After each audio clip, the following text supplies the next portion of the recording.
I'm on mute right away. I am so happy and excited, and I put myself on mute. So funny. But I just want to welcome everyone to the show tonight. I am just like last night. I'm still smiling. I really am. I'm so happy about everything that's happening today with a bunch of court filings we found out about. There's also the Betero stuff I'm still happy about. I had a blast on LTL media show last night with former Mass State Trooper Todd McGee, Mazza, Brian LTL. If you haven't seen that, make sure you check that out. Go watch that. That was a great show last night.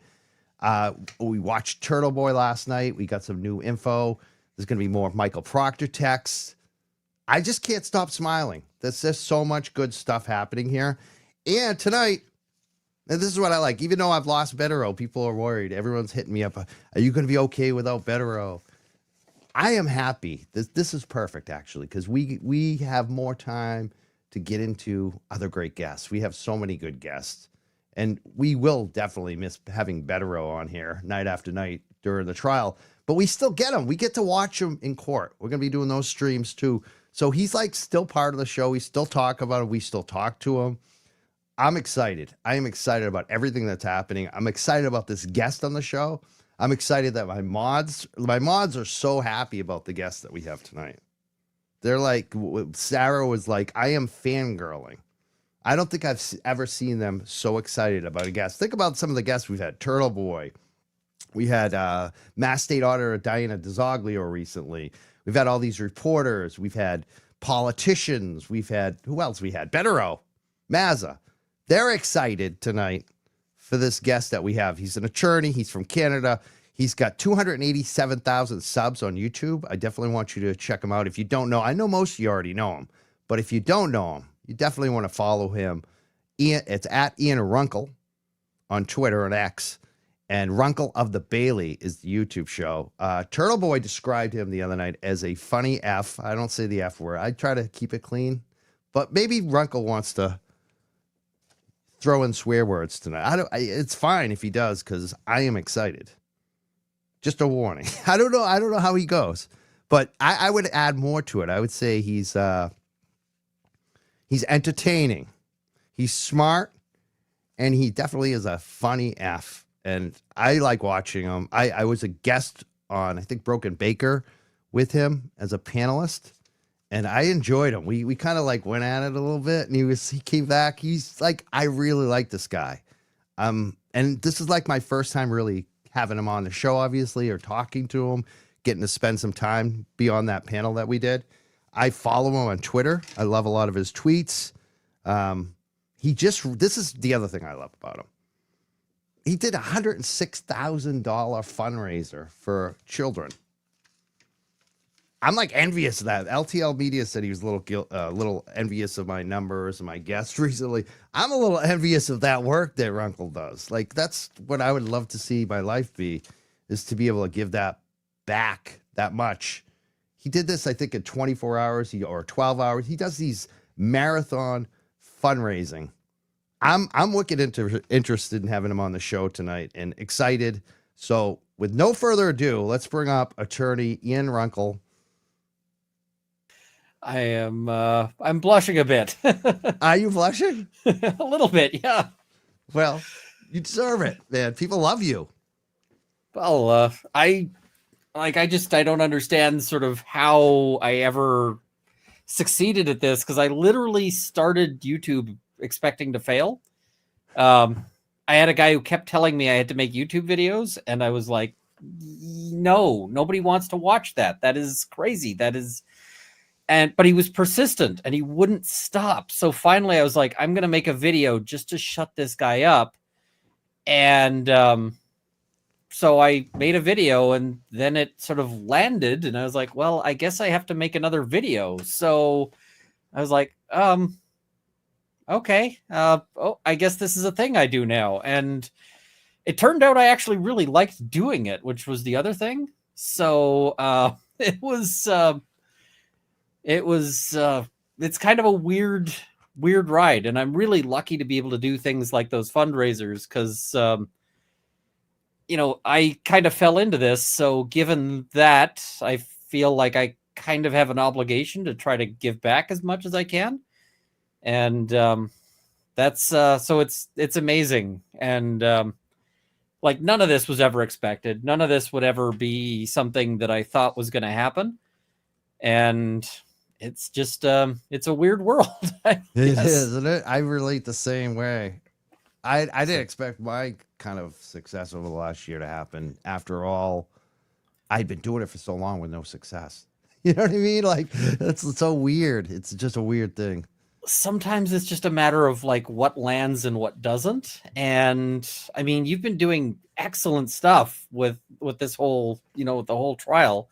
And so sometimes it's just like once something catches, then the algorithm is like, oh yeah, people like this stuff. People like, what they're doing. But YouTube doesn't necessarily know that people like your stuff right up until something happens. And I don't understand the algorithm. I've had people reach out to me and they're like, how do I start a channel? And I'm like, I don't know. They're like, how do you mean you don't know? You had one succeed. And I'm like, I don't understand though. Yeah, who can explain it? It's going to be different for everybody. Absolutely. And sometimes it's just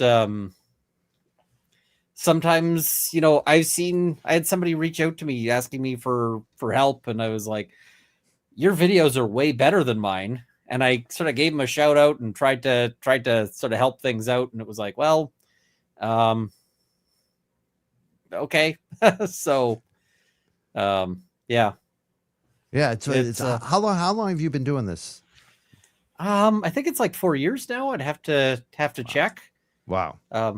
And was there like for me, like, I feel like the night that Turtle Boy first came on my show was a life-changing event. Like, in terms of overnight, all of a sudden I had all these new people. It was just like, wow. And they were ride or die. Like, they've never left me and just keep growing. Was there like a moment in your coverage where you saw like, wow, this is working. Whatever I'm doing right now, it's working. I mean, I appeared a bunch on Nick Recada's channel with Rittenhouse. That got a whole lot of people interested because it was just that I was appearing on a channel that had a ton of people watching. And then Johnny Depp was a huge, huge jump because, it's funny because I didn't actually mean to cover the Johnny Depp trial. I started like when Johnny Depp was on, I was like, I'm not covering this. It's just celebrity, whatever. Right. And so I was like, And the thing is I thought it was going to be dumb in a legal sense because the standard for proving defamation for celebrities is so high. It's like ridiculously difficult. And so I was like, this is dumb. This lawsuit's not going anywhere. He's bringing this lawsuit because of, hurt feelings, and it's not going to go anywhere. And then I watched a little bit of it and I went, oh, wait, he's actually got an argument. He's actually got a case here. This is insane. How does he have a case here? And the really weird thing is that I was actually already scheduled to go to a shooting competition in West Virginia. And so I was thinking, and the one thing that happens when you watch these trials is that you don't get a view of the jury. And it was driving me crazy because now I'm watching this thing and I'm starting to go blurry. I'll just fix that. But I was, you're watching this thing. And the one question that you always have is, what is the jury doing? What is the jury thinking? Because the juries are weird. And sometimes you have trials where, you think you've got great arguments, but the jury's just not with you. Right. And I've seen various trials where the jury, something that sort of the audience picks up on something different than what the jury picks up on. And so I was like, I really want to see if these arguments are landing because I don't know if the jury is, if they're, because like I watch it and I'm like, well, I found Amber's testimony to be super uncredible. And I'm like, but is the jury thinking the same thing? And Depp's testimony I thought was super good. So I was like, is the jury on board? So I extended my trip And I was like, I'm going to go in there. I'm going to see the jury. That's what I want to see, is I want to see their reactions. What are they doing? What are they thinking? And it turned into an absolute circus, because I've never seen a courtroom that had a lineup to get in. Like, I was literally sleeping on the pavement outside because it was impossible to get in unless you had to get there at midnight. So it made it quite a challenge to be there to cover it. But yeah, I mean, I think a lot of people were also wondering, like, what is the jury thinking? What are they doing? And so a lot of people were tuning in for the little bit that I could be online, because it was, you'd get out of the court, you'd rush back to, I was staying at Rob Lawn Lumber's place, and, I'd do like 2 hours of coverage or whatever. And then it's like, hey guys, I gotta go. I gotta sleep, because if I don't get like 4 hours of sleep before I have to be out in the lineup again, I'm going to be wrecked. So, but yeah, it was good. And I went out and I got to see the jury, and I was like, yeah, when she is explaining what she's doing, when Amber gets up on the stand and she's testifying, the jury was not interested. They're tuned out. And that means they don't, and so at the end of it, I had people, and I was hopping in on streams, like people noting that I was hopping in on Emily's stream at lunch. It was actually weird. There was one area that you could film from, and that was this little garden cafeteria. And a couple of times I had to actually bail on the stream, because I'd be sitting there on somebody's stream and I'm like, there are jurors approaching. I have to go, because I cannot let a juror accidentally wander into my view. And even though the audience would never have known that those were jurors, I was just like, I can't have that, because somebody else in chat might have been able to, somebody else who was there might have been able to say that person in the background there is a juror. And then then it becomes a whole big thing. Right. So it was a crazy time, but a lot of people tuned in for that. And I mean, that was kind of its own thing. After that, I've just been covering sort of whatever interests me. It's funny. People will always accuse you of being a fan of whatever. And a lot of the stuff I cover, I've kind of fallen into by accident, including the Karen Reid trial. I was thinking that I was too busy to cover it, that I wasn't going to look at it. And so, I mean, I hadn't done any of the prep work. I hadn't whatever. But I was just going to watch it, because I thought, okay, this will be an interesting thing to watch, and listen to while I'm on, while I'm doing other things. And then Yannetti starts out, and, he walks up to the screen and he's like, is this thing on? Is this thing on? Karen Reid was framed. And I was like, okay, that is a bold start, because if you've done lawyering, that is such a huge claim. Usually what you'll get at the outset is just, they're not going to prove this beyond a reasonable doubt. The bold claim, because once you tell the jury that, you're essentially making them a promise. And if the jury thinks that you haven't delivered on that promise, then they're going to hold it against you. So when you start out with Karen Reid was framed, that's basically like walking up and, you're playing a poker hand and you just look at the initial cards you've got and you're like, all in. Yeah. It's like you're locked in. So I was like, okay. And then I went, well, I pretty much I want to talk about this now, not because I think this will be big or whatever else, but it's just, I want to talk about this. Yeah. It's interesting. I think that's the key to a lot of this. You have to cover stuff that you're interested in. That's what I always do. I a lot of times I cover stuff that I know people probably won't like. I'll cover smaller candidates and things like that, like even stuff in Canton that I know won't get the same views as just doing a straight up Karen Reid show. But it's what interests me. That's what, do you do this? You generally do the same thing? Oh, I mean, I do stuff that I'm just I don't know if this is going to have any impact whatsoever. Sometimes I cover here's just a case I thought was funny. here's a case I think is legally interesting, like these kinds of things. Because if you cover stuff just because you're chasing the algorithm and just because you want to, you're all like, if you're just chasing the cases you think will be big, people can tell when you're interested and people can tell when you're not, and they can tell when you're being genuine or when you're being fake. And so if you end up covering cases that don't interest you, then, why, right? It's never going to work and you're going to burn yourself out. So, I mean, some of the stuff I've covered, some of it's landed, some of it's not. I mean, I ended up diving into, there's a case of a lawyer called Janet Braun.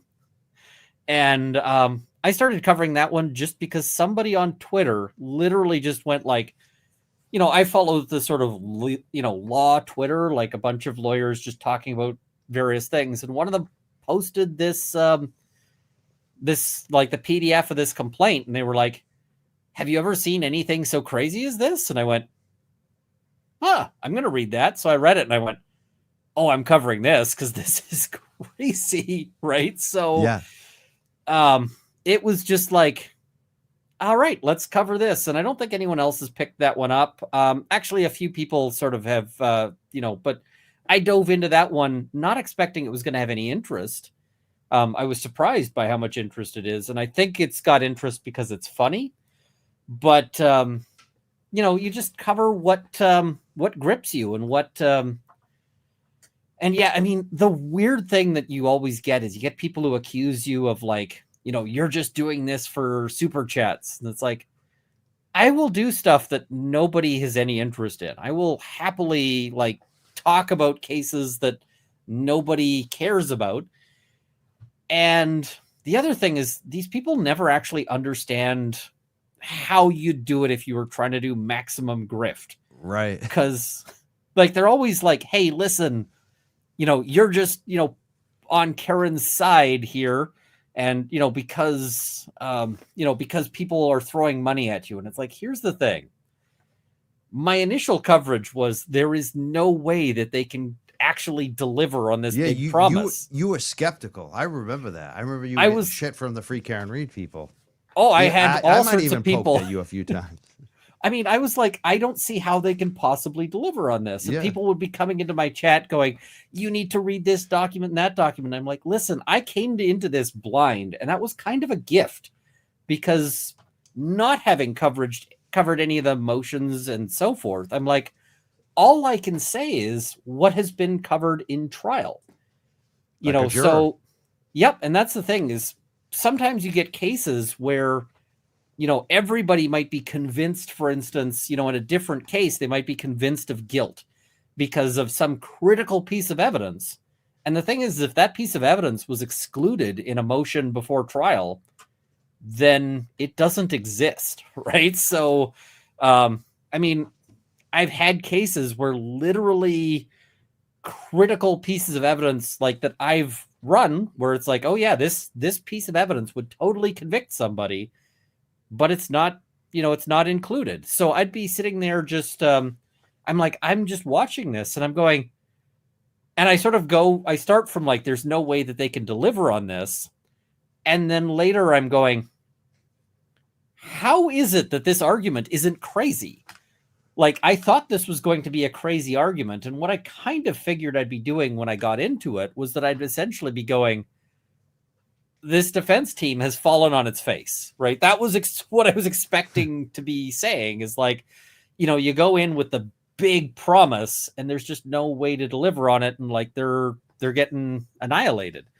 So instead, I'm like, why is the Commonwealth not blowing this up? Why is this still on the table? And so finally, we get to the end of the trial, and I'm like, I have huge doubt, and it seems to me that there's like these critical issues that the Commonwealth hasn't explained and can't explain. I'm like, how did this go to trial? But everybody sort of accuses you of like you're chasing super chats, and the thing they don't realize is that when you've got like 20 lawyers all on YouTube saying, we think she's innocent, then you are like getting a sliver of that 1/20th. pie. You're right. Right. Whereas there is not a single lawyer that I'm aware of who does the YouTube thing who's like, Karen Reed is guilty. And whoever that lawyer is, like if somebody comes in on that grift, they will get 100% of that separate pie. Oh, they'd be on court TV. I mean, they have a guy named Kevin who's got this channel. He probably gets like, 200 to 400 live listeners at once. And they put him on court TV. He's a former bartender because they can't find anybody. Like and I don't think he's very credible. I don't want to bash on Kevin too much tonight. I've done a lot of shows about him, but I just like they have nobody. It's so funny and it's so true because he's like one of the only ones, the only ones that are doing that stuff. They get all the media attention. They kind of get their own group of people. It would be much easier for a big time lawyer to grift on the other side. I agree 100%. And the thing is, the lawyers don't want to do that because where's your credibility if you get up and say something you don't believe? And that's kind of the problem there. So, I keep getting these people who show up in my, in my Twitter, like my Twitter replies, and they're like, you're just, and I'm going, no, that's not how this works. So it's such a weird thing. And the thing is like, I'm just covering, and I've said like, hey, maybe this turns around. Brennan is a much more capable lawyer than Lally ever was. I mean, Brennan has been smart to tell Lally, listen, you sit in the corner and you don't say anything. Like, I mean, Lally's been kind of humiliated with that because they don't even let him get up to argue, like, even the most basic motions. He doesn't get to say anything. But Lally did not do a good job. And there were times when I was, like, actively yelling at my screen, going, why are you so bad at this? And, like, he let his witnesses walk into slaughterhouses where they would just go up and there'd be some like absolutely devastating thing on cross and Lally wouldn't bring it up at all. And so I would just be sitting there going like, how did you not cover this? How did you not? And I mean, the number of times he elicited testimony on snow, on high tops, the jury had to hate this guy, right? They just had to be going, why are you doing this to us? Because keep in mind, most juries, we like watching the trials. Most juries don't actually like the trials, and they're not there. They want to get it over with. Yeah, they're not there by choice. A lot of jurors end up as jurors after having told the court, I'd really rather not. They go up and the jury and the judge is like, hey, does anyone have a reason not to be here? And everyone's got a hand up. And it's like, well, why? It's like, well, because I work and I'm going to lose a ton of money being here. And the judge is like, yeah, that's just part of jury duty. So next, you're in. Yeah. And then they end up on the jury going, I'm getting paid like, I don't know what $20 or whatever. Yeah, it's not much. It's like $20 a day. And they're going like, the financial hit of being a juror can be tremendous. Yeah, especially if you're self-employed. Then you're taking a huge hit. Oh, absolutely. And not just people who are self-employed, but a lot of people like, depending on the laws, some places say you can't be fired for being on jury duty. Other places don't. And if you can be fired for being on jury duty, they will probably fire you. Yeah, absolutely. But like, unless you've got a job that actually provides for like jury duty pay, a lot of people find that they're just like, okay, what does it mean to go 3 weeks with no salary? It can be insane. Yeah, I think bartenders and waiters too, like any type of service industry that relies on tips, they're not getting anything. You know what I mean? Like, oh yeah, and especially something like this. I mean, they have to go back and live in this town, And this is such a controversial, you know, whatever Yeah. whatever your position is, there's a substantial number of people who will hate you for having it. I had somebody who's like, hey, do you want to go visit Canton? And I'm like, no, I do not, because like I am worried that I would have somebody recognize me when I walked in somewhere, and suddenly I'm like, oh, great. You know, so if you end up, they're gonna be in a tough spot. Can you imagine you go in and you sit down at a restaurant somewhere and they just go, yeah, you're the juror who either acquitted or convicted Karen Reed, depending. So, you're not welcome here. Yeah. Or the video cameras come out with the camera phones and pictures. Oh, yeah. I mean, somebody comes up and is like, hey, can you do an interview? And you're like, please no. Yeah. So there's a lot that might suck about that, definitely. Especially this case. Have you thought about coming? Like, because I know you said you went to the, that other trial, West Virginia. Are you going to be coming to there's a couple of things. One, with U.S.-Canada tensions, travel to the U.S. is kind of a thing right now. So, I mean, there's a lot of sentiment out here that leads towards, Canadians are not happy with the U.S. right now. And so I would certainly get people judging me for doing it. That is one thing. The other thing is that courtroom is so tiny.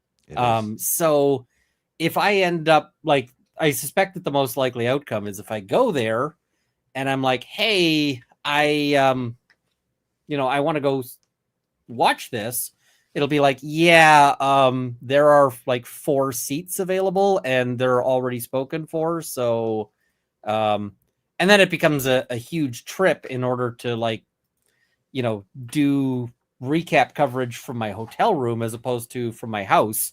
Exactly. So it's like, I don't know. I would love to go. And if I had some way of knowing that I could actually be in there, I'd be a lot more inclined. But I mean, at the end of the day, I'd also feel bad if it's like, hey, I'm taking a seat that could have been like for Turtle Boy.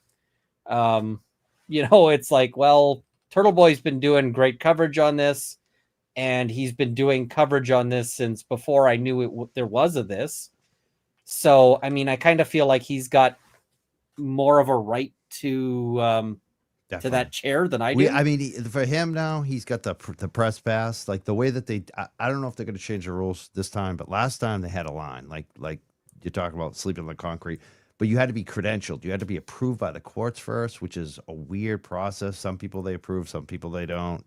I think it's wacko. I don't understand how the court is doing that and then making people sleep on the sidewalk. But there's been placeholders, like Aiden's got people, so he's going to get in.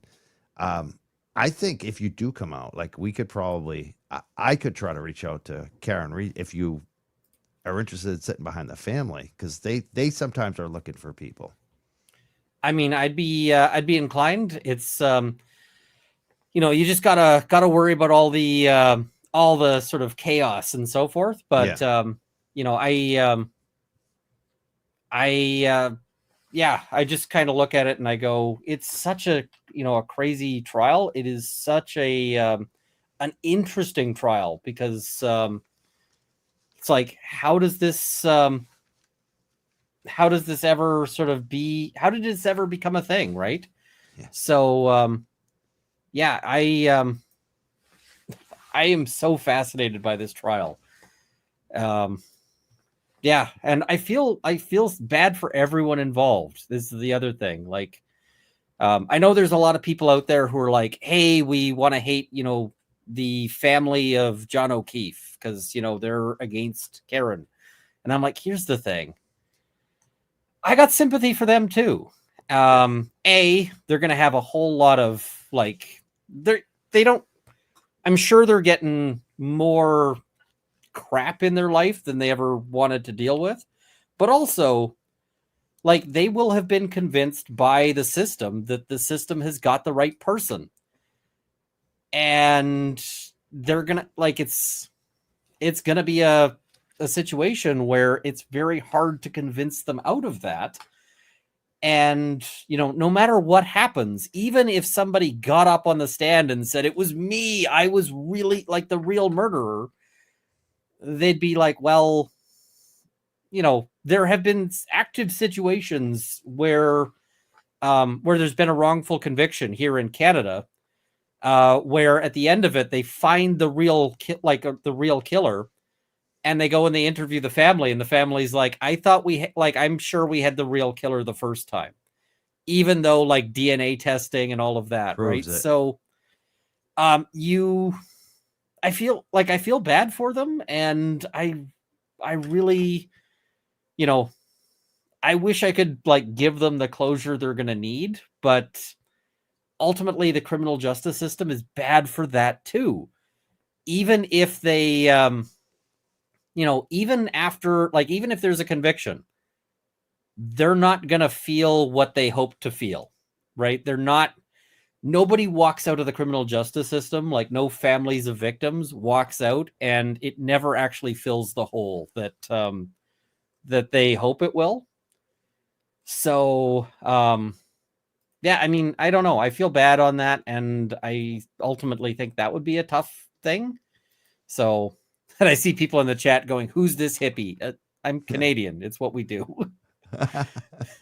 Sometimes they're talking about me being the hippie. I'm not. Fair. I smoke the weed, so they always call me Stoner Mike, and I got the beard.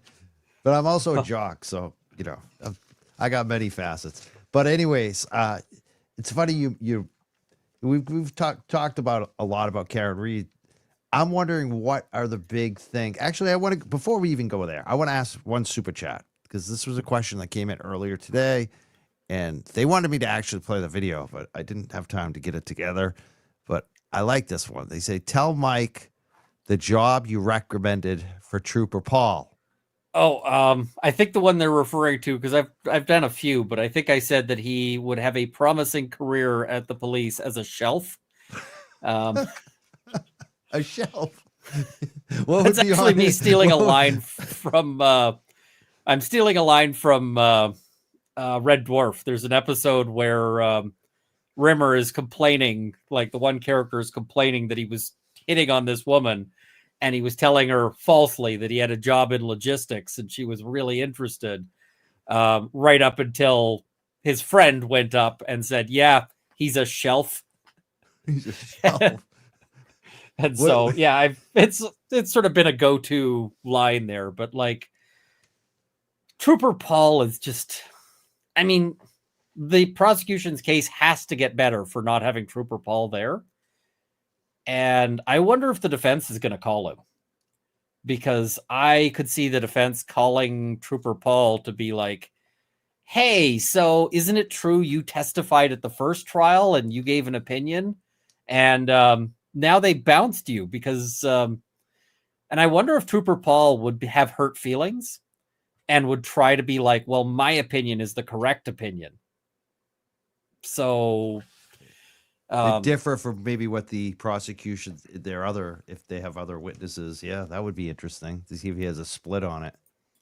Because, I mean, he clearly came to his own sort of views on that one. And I mean, I suspect that his view, like, I mean, normally you sort of look at these things and you expect that the expert's going to come to it with, like, science and so forth. And I kind of feel like he really just kind of shook up an Etch-a-Sketch and, did his opinion on that. Because it was so, it was so bizarre. Like, how do you go to trial with this guy as your expert? I just don't understand it.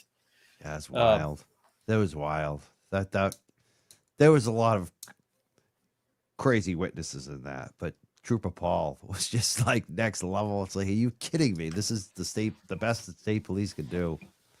Although I think he is one of the very few witnesses in that trial who actually only made phone calls intentionally.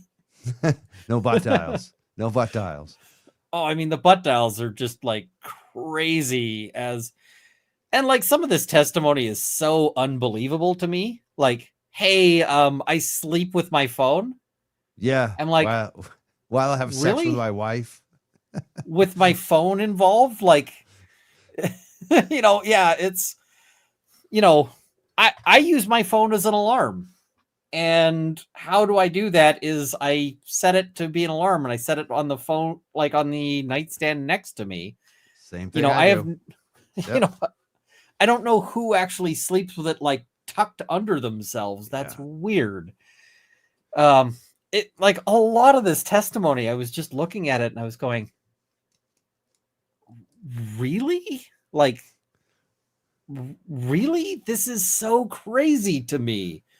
And yeah, I see somebody in the chat saying, I think he was the only honest witness. I mean, I don't think Trooper Paul was dishonest. I think he was inept. It's, I mean, there's a big difference there. I think he was honestly, like, testifying. I just think he was, like, not an expert. And okay, great. Yeah, they put him in a tough spot too. Like, I mean, he should have been there.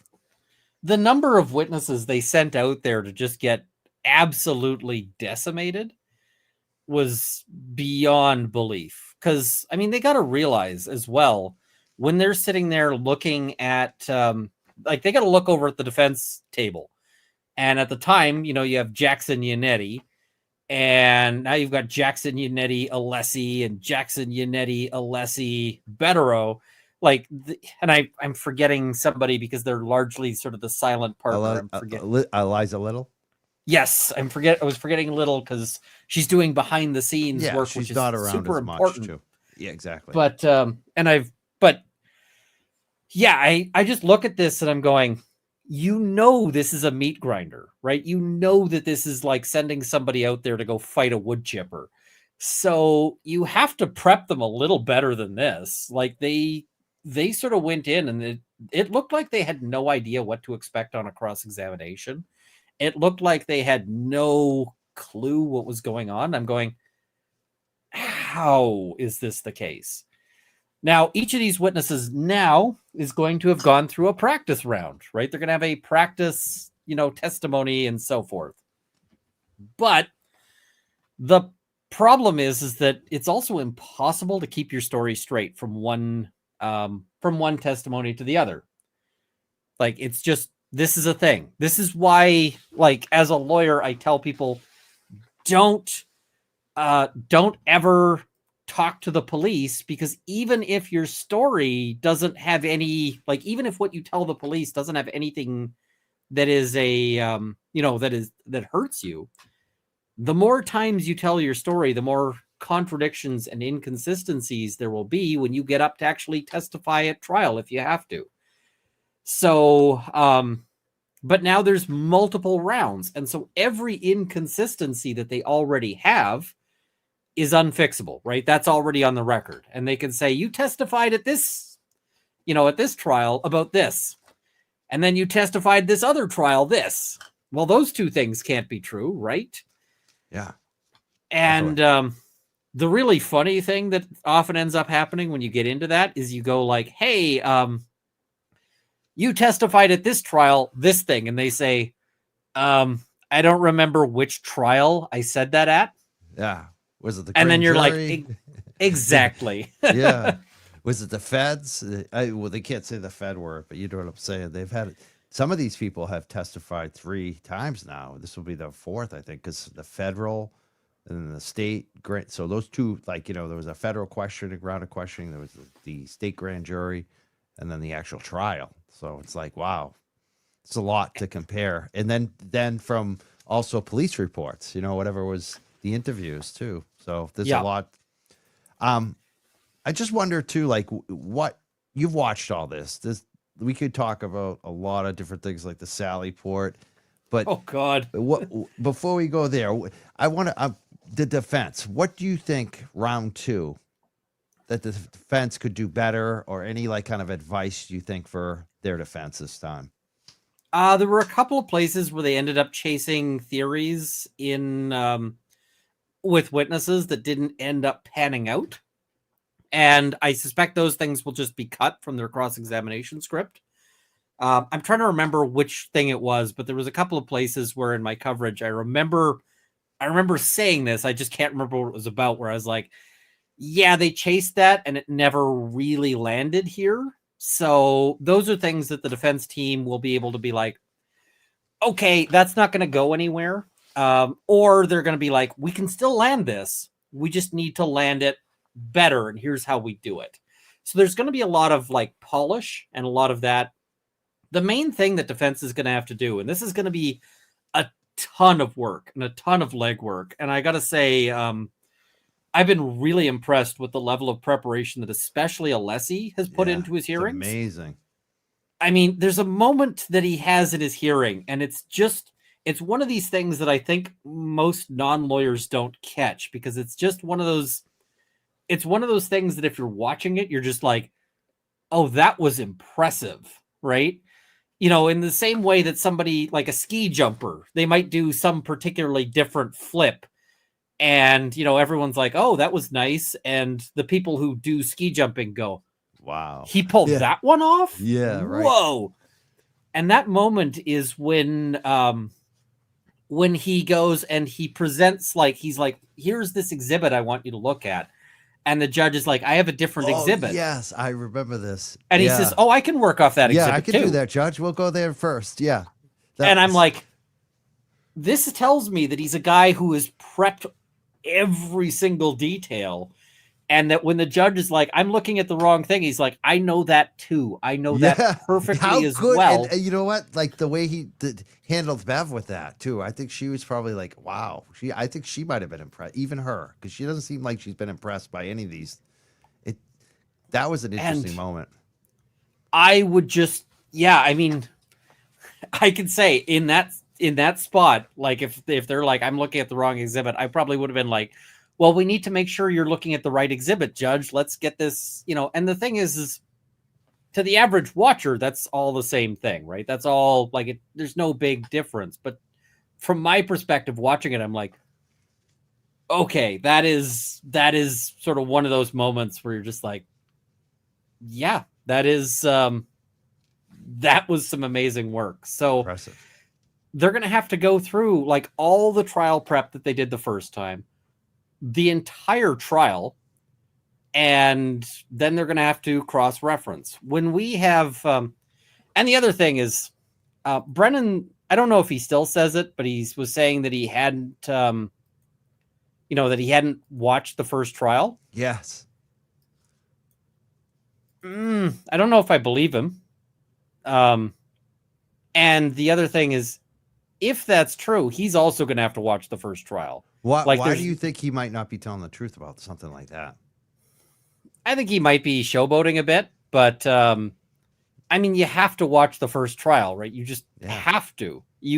If he goes in this without watching the first trial, he's not going to know all of the moments where like his witness has been caught or busted, or where their testimony has been contradicted by video. And, we're finding out even more of those moments existed than we knew, because the whole thing about, oh, yeah, you were caught on surveillance making a phone call at, outside the station. Brian I was Albert. Brian what? Higgins. Yeah, Brian Higgins at the police station, 1:30 something in the morning. Like, who do you think he's calling at 1:30 something? He said, what that guy, Kevin, I think it was. He said he was ordering pizza. Do you believe that? Like, that there's a pizza shop that's delivering at 1:30 in the morning. The thing is, if he says he's ordering pizza, they better have a credit card receipt. Yeah, right. Because, like, sorry. How many? I mean, Canton isn't a huge town. How many pizza places deliver that night? It can't be that many. I doubt any. I just don't. I mean, you might find like an IHOP, like a pancake shop or something like that, where you can go sit down and eat. I don't think anyone's delivering at that time of night. No. Well, and also, who has a pizza place in town? Yeah. That becomes a fun question, right? Were you ordering a pizza place from somebody or a pizza from somebody who just happens to be connected to the whole thing? It's like, that becomes its own question. So I'm like, this is such a weird, a weird thing. I don't think he's ordering a pizza, especially, Yeah, no way. Maybe there is the possibility that he ends up ordering. I could maybe see it. Hey, there's been the death of a police officer. I'm going to order a pizza for like the office. But the thing is, if that's the case, I would want to bring in and actually have, I'd want the credit card receipts for that. Right. And I'd just be like, yeah, we ordered pizza because we knew we were going to be working late. I ordered 12 pizzas and they were just there for everybody who was having to work late. I'm not putting any faith in what Kevin says either, too. I don't put a whole lot of. Yeah, I don't think that's going to be his. I think he'll come up with something else. I don't know. It's going to be weird because the only person I could ever think calling at 1:30 in the morning would be my girlfriend. Like that would be it. Like I'm coming home. You know what I mean? If I was like working late somewhere. That's the only type of I can't imagine calling anybody else like that. It's just a weird... I don't think Higgins was getting the "you up" text at that hour. No. So he doesn't have a girlfriend. Who the hell was he calling? Yeah. Like what is, and then like the whole destruction of the phone thing becomes even worse. Like all these phones are going missing, and I've never had a case where there's just so many phones going missing. Like often, like you'll have a trial and one person will lose a phone, but like everybody lost their phone here. It's like this entire town recycled the phones. I feel like I kind of need to move to Canton and set up a like a cell phone sales booth. Because if everyone is losing their phone so often, I'd be doing a brisk business. You're selling a lot of cell phones. Yeah, and then like maybe I could have a service which drives them out to the army-based trash when they're done with them. We deliver directly to the army base for you. Well, $29.95. It's all taken care of. You don't even have to drive out there. Yep. Oh man, there's so much stuff like that. It just, and then like on data, like there's, text without hash, whatever that stuff is, without the authentication data. It's like missing all this stuff. The defense keeps talking about like even the video, the Sallyport video, there's so much weirdness about all of this, and they haven't given them all the video. And all of a sudden, like you said, they give them another video. It seems truly bizarre to me that the first thing they did wasn't to pull every little bit of video that might have been relevant and forensically preserve it. Like, what they would, if you are unfamiliar with the justice system, you probably have never sort of dug into a police, like a homicide file or a police homicide file. And I've never done like a homicide of a police officer, but I've looked at another lawyer. Like when I started out, before I was a full lawyer, I actually got the task of scanning and then shredding the file. Like it was just, lawyers have to keep a copy of something for X many years, but you can keep it as a digital file. So way better to keep it as a digital file than the paper file that they had. Because this was in the days before you got like digital disclosure, and the paper file was something like 30 banker's boxes. And that was because it was a police officer homicide. And that opens up all the doors for funding, right? It's like if you need an expert on like, some particular beetle's wing shape, they're like, oh, what does this cost? $100,000? Done, right? Like everything. And so, what I would have expected is they're like, there is a police officer. We're going to just pull this hard drive out, set it aside, preserve it, and buy an entire new hard drive just so that we've got this one forensically preserved so that nobody can make this argument. I would have expected that they would have had like all of this stuff. And instead it is the most sloppy investigation that you've ever seen, right? Yeah.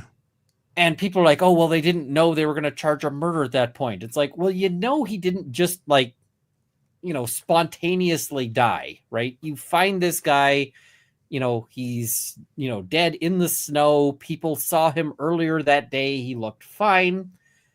And you're like, and he's got injuries on him because when they examine the body, they see like the scratches on his arm. If you don't know for certain that this was you're obviously going to be investigating this, and you're obviously going to think that, he's going to have been killed by some sort of outside force, right? Maybe later on, like maybe you do the investigation and it's like, oh, turns out he just had a heart attack and it was some vanishingly rare circumstance and, whatever else. But there's no way they weren't going to treat this like the most serious thing right at the outset. And I'm just like, I've seen investigations into like liquor store robberies that had better policing than this. Right. And that seemed to have better care and attention put on like preservation of evidence. Especially too in Massachusetts, especially in Norfolk County, especially in Canton, because we're the ones that always do the big police funerals when a police officer or firefighter goes down. Like they call us liberals, but we're definitely like our police officers. I think that's true everywhere. Like anytime a police officer is injured or killed, there's always a parade. There's always, this sort of thing, right? If they're killed, by some means other than other than something like they went to bed and they just didn't wake up in the morning because of a heart attack or something. If it's some sort of, if there's something untoward in the death, it's always a major thing. Definitely. I've never seen it where it's just so casual and so, and the thing is the amount of disrespect and the amount of the thing that I don't understand at all about the people who come at me as the anti Karen Reed group is why they're not pissed too about this.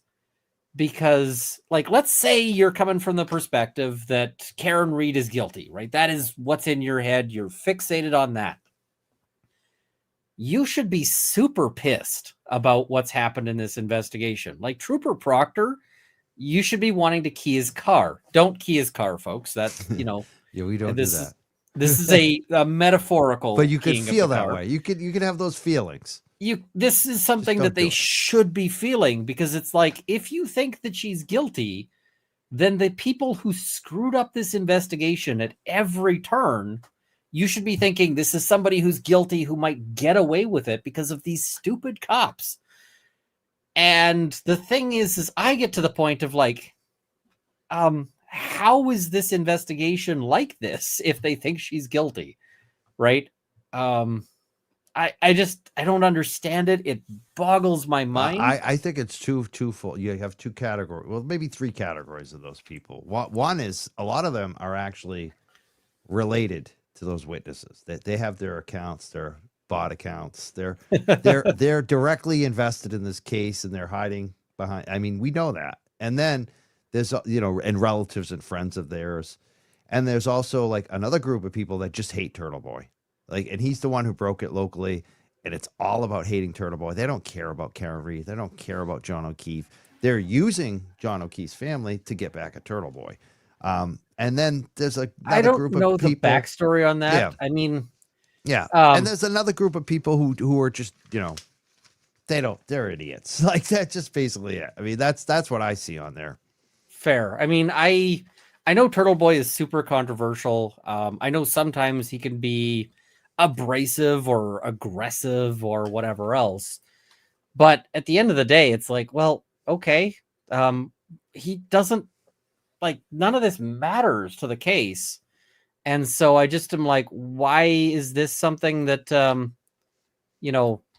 why is this something that you'd fixate on? It makes no sense to me. And I mean, sometimes it takes a person like Turtle Boy to break a story, because what you end up with, we've got a lawyer locally, and if he ever sees this, he'll figure out I'm talking about him, and he'll be like, I'm pissed off that you said this. But this lawyer is known to be a bit of a dick. But the thing is he takes on like police misconduct cases that no one else will.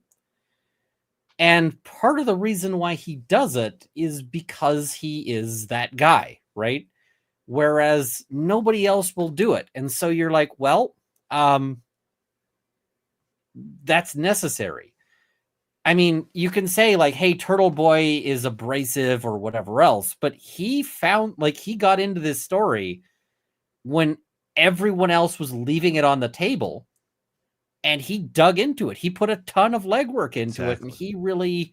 He's done that a lot too with different stories. I think a lot of it, what they don't like is in the past, and even some of his material now, you know, we have this thing in America, the newspapers, I'm sure you have it in Canada, where you have the police blotter. Yeah. Where you just basically, you know, give the report on who got arrested this weekend. A lot of newspapers have started to remove that because they feel like it's punch it down. Like, we don't need to know you got arrested for, you know, drunk driving or whatever in the newspaper, unless it's a bigger accident, you know, unless it's something really serious. So some newspapers have started reporting that stuff.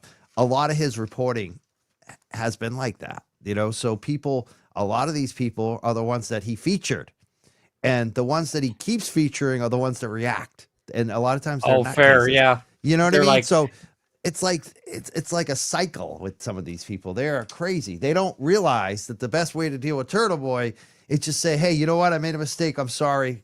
I'm going to move on. I'm trying to fix my life. And Turtle Boy would let it go. But these people, they're so crazy. They just keep coming at him. And it's like, oh, well, I know this about you. You know what I mean? I got this. And everyone's sense of all the material. So if you're going to war with Turtle Boy, he's going to find out every secret you have. And the other thing is, at the end of the day, he does seem like he's fair on this kind of thing. Like, if Turtle Boy, like, let's say I went down to Canton and I get busted for, like, you know, drunk driving or something, right? It seems to be a popular activity in Canton. If you go down to Canton, it seems to be one of the things you have to do. Like, you know, everybody there like, I'm just judging from the police officers, but, you know, so he puts you in the, you know, the blotter. I bet if you sent him a letter that said, hey, you covered me in this case, I just want to let you know, like, I feel really bad about this. Like, you know, sure, I got arrested on my life. Yeah, he does. He takes him down. He'd be like, okay, you know, maybe I'll take this down, or maybe I'll provide the coverage on the other side of things, right? Like that kind of thing. It's just, you know, and I think we need more journalists like Turtle Boy, especially on the big stories. Like, you know, I sometimes personally, I'm like, maybe, you know, I wish you didn't do some of those, like the lower level stories, like the ratchets and stuff. But some of his work, like he exposed this dog care. Like, I'm into dogs. I know you are. I basically, my main business for the last like 10 years has been dog walking, dog sitting, and I just love dogs. They kept me going. Like, you know, it's like, even when I have issues on this show, I go spend time with dogs, and it's just like, it brings me back. And he exposed this major canine training group that was politically connected. The husband was a firefighter. The wife is working for one of the big TV news stations. And he exposed them, like what they were doing. They were killing dogs. Like, dogs died. All this crap happened. He's exposed... Like, he's the number one he like totally backed the blue type guy, backed the police, but he's exposed more police corruption. There was like this thing with Troopergate in the past with the Mass State Police that went like national, like, you know, payroll fraud, all this stuff he's broken. Like, he really gets the stories like no one else. So many journalists, when they cover, what do you call it? When they cover like policing stories in general, what they do is they take the police press release and they maybe rewrite a couple of sentences. So now it's not like just them specifically reading the press release. And then they, you know, they broadcast that. And it's like this way overly friendly relationship with everybody. Whereas when you look at like the 50s, everybody hated journalists, because the journalists would be the people, you know, getting in your face. They'd be the people, hammering you on contradictions. They'd be the people like aggressively going after you on this stuff. And so everybody hated them. Like nobody. And instead, we've got this thing now where everybody's got this really friendly relationship with journalists. And it's largely that they've made the news media into like their pets and, their tools, their servants. Because what happens? Well, it's like, we're going to do a big press release about this new development. And then, how do you get that invite? Well, you get that invite by being by being friendly press. And if you're not friendly, then you stop getting those invitations. You stop and they just, stop being friendly to you. This DA's office and our local police and the state police, they do this a lot. I call it play for access. That's basically what it is. They're not sending me stuff ever. But Turtle Boy gets it from the rank and file. You know what I mean? He's not getting it from the top guys. He's getting it from the dudes who are on the job, which is just amazing. And it's funny because that's exactly what goes on in our media, big time. And that's the thing. We need more journalists who are willing to have people call them a jerk. We need more witnesses who are willing to go in and be like, yeah, I know I'm going to get thrown out of this presser and I'm not going to get invited to more of them, but I'm still going to be here and I'm going to ask those questions because somebody's got to. Absolutely. So as much as like I might watch, some of his coverage and go like, yeah, this isn't for me, but I'm glad he's there, right? It's totally. I am. And the thing is people are complicated. You don't have to like every part of a person. And we also get into this thing where it's like everybody we watch, we say that they have to be perfect. Yeah, right? Nobody's perfect. Nobody is perfect. And then they're stunned because it turns out that this celebrity that they follow is a jerk. Yeah. And they were a jerk one time. All it takes is one time and people turn on you. I mean, I have seen people turn on streamers for very small things. I have seen people, but you get celebrities who, for instance, who, a report comes out that they were mean to a staff member or something. And it's like, okay. And they don't even get to present their own side of the story too, which is the other fun thing on that. Right. So yeah, it's, you don't have to like him in order to be like, yes, his coverage is good. He's got, he's got stuff that, nobody else is covering. He's going to have a juror coming on. Yeah. Saturday night. And he's apparently sitting on Proctor text that he can't show yet that he has. Stuff that he's saying devastating. So, I mean, he calls it the sauces, not the sources, the sauce. He's got the sauces. Yeah. I mean, and that's the thing is he's got stuff that no one else is managing to get. And, none of us would know this. I mean, I think that if Turtle Boy was not there or had decided, that he was going to do some other thing for his career, he went into investment banking. We'd be sitting here in the dark on all of this. Yeah, I don't think we'd be doing a show today because I probably wouldn't even be doing a show, honestly, without having him on that episode where because that brought me into this. And a lot of us, we wouldn't be covering this. We would not be covering this. Yeah. And, so, yeah, if you're upset about the stuff he's covering, the other thing is he's fine with you arguing with him. Yeah. Right? If you say, hey, if I did a stream Turtle Boy is wrong about this, he might be like, well, I'll do a stream saying I'm not wrong about this, but he's not going to he's not going to mail me a poop or something like that, right? He's not going to anything like that. So just if you disagree with him, bring the evidence, show he's wrong. And I bet if you had good evidence to show he was wrong, he'd be like, I'm going to amend my story. I'm going to make sure I'm right in future. Right. Absolutely. So, yep. I remember watching a local named Jamal Crawford who had some issues with Aiden. And Aiden said, come on my show. And he came on his show and they worked it out. Like, that was when I realized, like, I'm not going to have any issues with this guy. Because if I did, we would work it out. Like, you tell your side of the story. I don't know why I guess a lot of people aren't equipped for that. I don't know. They get so upset with any criticism. But let's get off Turtle Boy. I want to get back to we got a lot of super chat questions for you tonight. People are just going crazy in here, and I want to bring up some. Here's one. I don't even know if you know anything about this. They're saying, where is Kevin Albert's gun and badge? What would happen in Canada to a police officer who lost his gun and badge? So I have a sequence I do sometimes on my show called Still a Cop or Not a Cop No More. It's I describe it as the world's worst game show. The answer is always still a cop, pretty much. We've had police officers lose guns. We've had police officers lose fully automatic firearms. We've had police officers lose grenade launchers. And they're all still cops. So they might get some punishment, but they're not going to be, they're not going to be fired. So, yeah. Is a question. Have you heard about the alleged Higgins phone call to JFK, the JFK show? Have you heard that? I have not.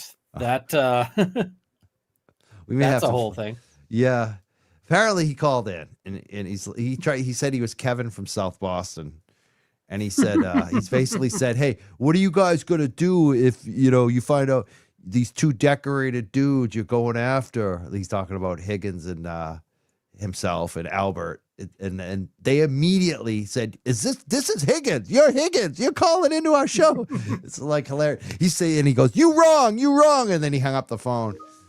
This is the funniest shit ever. I mean, and I like people, like Microdots and these other audio people have put up his, some of his language from the stand against that audio, and everybody thinks it's him. Like, it seems it definitely is him.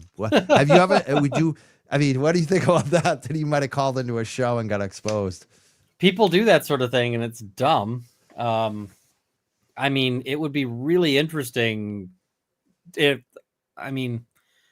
we'll see if they if that gets something they get asked about. Yeah. I mean, you think, that you might get asked about. It's funny because the JFK show, these guys are like hip hop guys. They do music. I've known them for a number of years, and I had them, JFK on the show. But actually, I had both of them on the show, and they're like really doing well. And one of the things that they were focusing on was the video from the waterfall. They kept showing that waterfall video and talking about like what Higgins was doing with John O'Keefe. And it seems like that's going to be a big part of the defense this time as well, where they didn't really get into that in the first trial. So it's funny that's the show that they would call, the one that kept focusing on Higgins at the waterfall. Have you seen that video? Yeah, where they're sort of doing that like weird play fighting. Yeah, but there's more. There's like the play fighting got kind of questioned about at the trial, but what they didn't focus on is like when they were leaving, Chris Albert was basically holding back Higgins. It looked like there was some, and John's over here, at the bar. These guys are leaving, and they're shouting something at John. And so it's very like, it's strange that he would call in to that show because they were so focused on what was going on at the waterfall and that video, and JFK breaking it down and saying, this is what I think's going on here.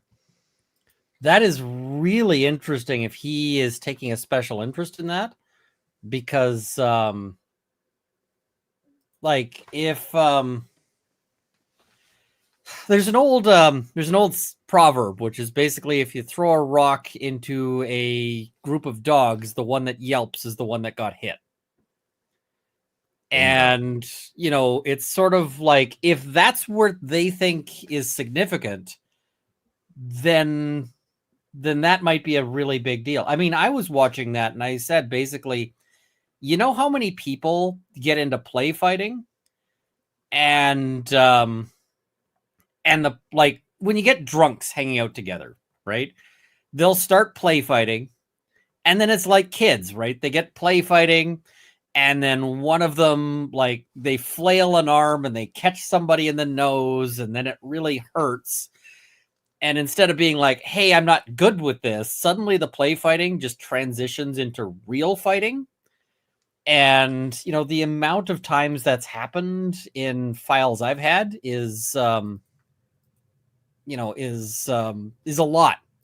Where you get some guy who gets like his head beaten in at the bar because he was play fighting with somebody. They were, they were goofing off, and then it turns into something real. And I commented on that in the trial. I was like, this is the kind of thing that could actually lead to a grudge later on. That's where they're going with this. It makes sense. And so we'll see. I mean, it could be that it's yeah. So it's interesting. I love how you said that. If you throw a rock and a group of dogs, the dog that yelps is the one you hit, and that makes so much sense in terms of why he might call that show. Yeah, I mean, it tells you where they think they're vulnerable. Because if I was sitting there doing a show and I'm just like, yeah, this was, this was all like aliens made them do it, and like they're all lizard people or whatever. There's no way they'd look to call in. They'd be like, yeah, this is crazy. No one's going to believe this. But it's the moment when somebody is making them nervous that's going to get them to make that stupid decision to call in. Because if they did call in, that was a very, very stupid decision, right? Yeah. So it's funny too, because Betero, when JFK and them and Microdots too, these two different creators were showing that part of the video, and they were even enhancing it so you could see it even better.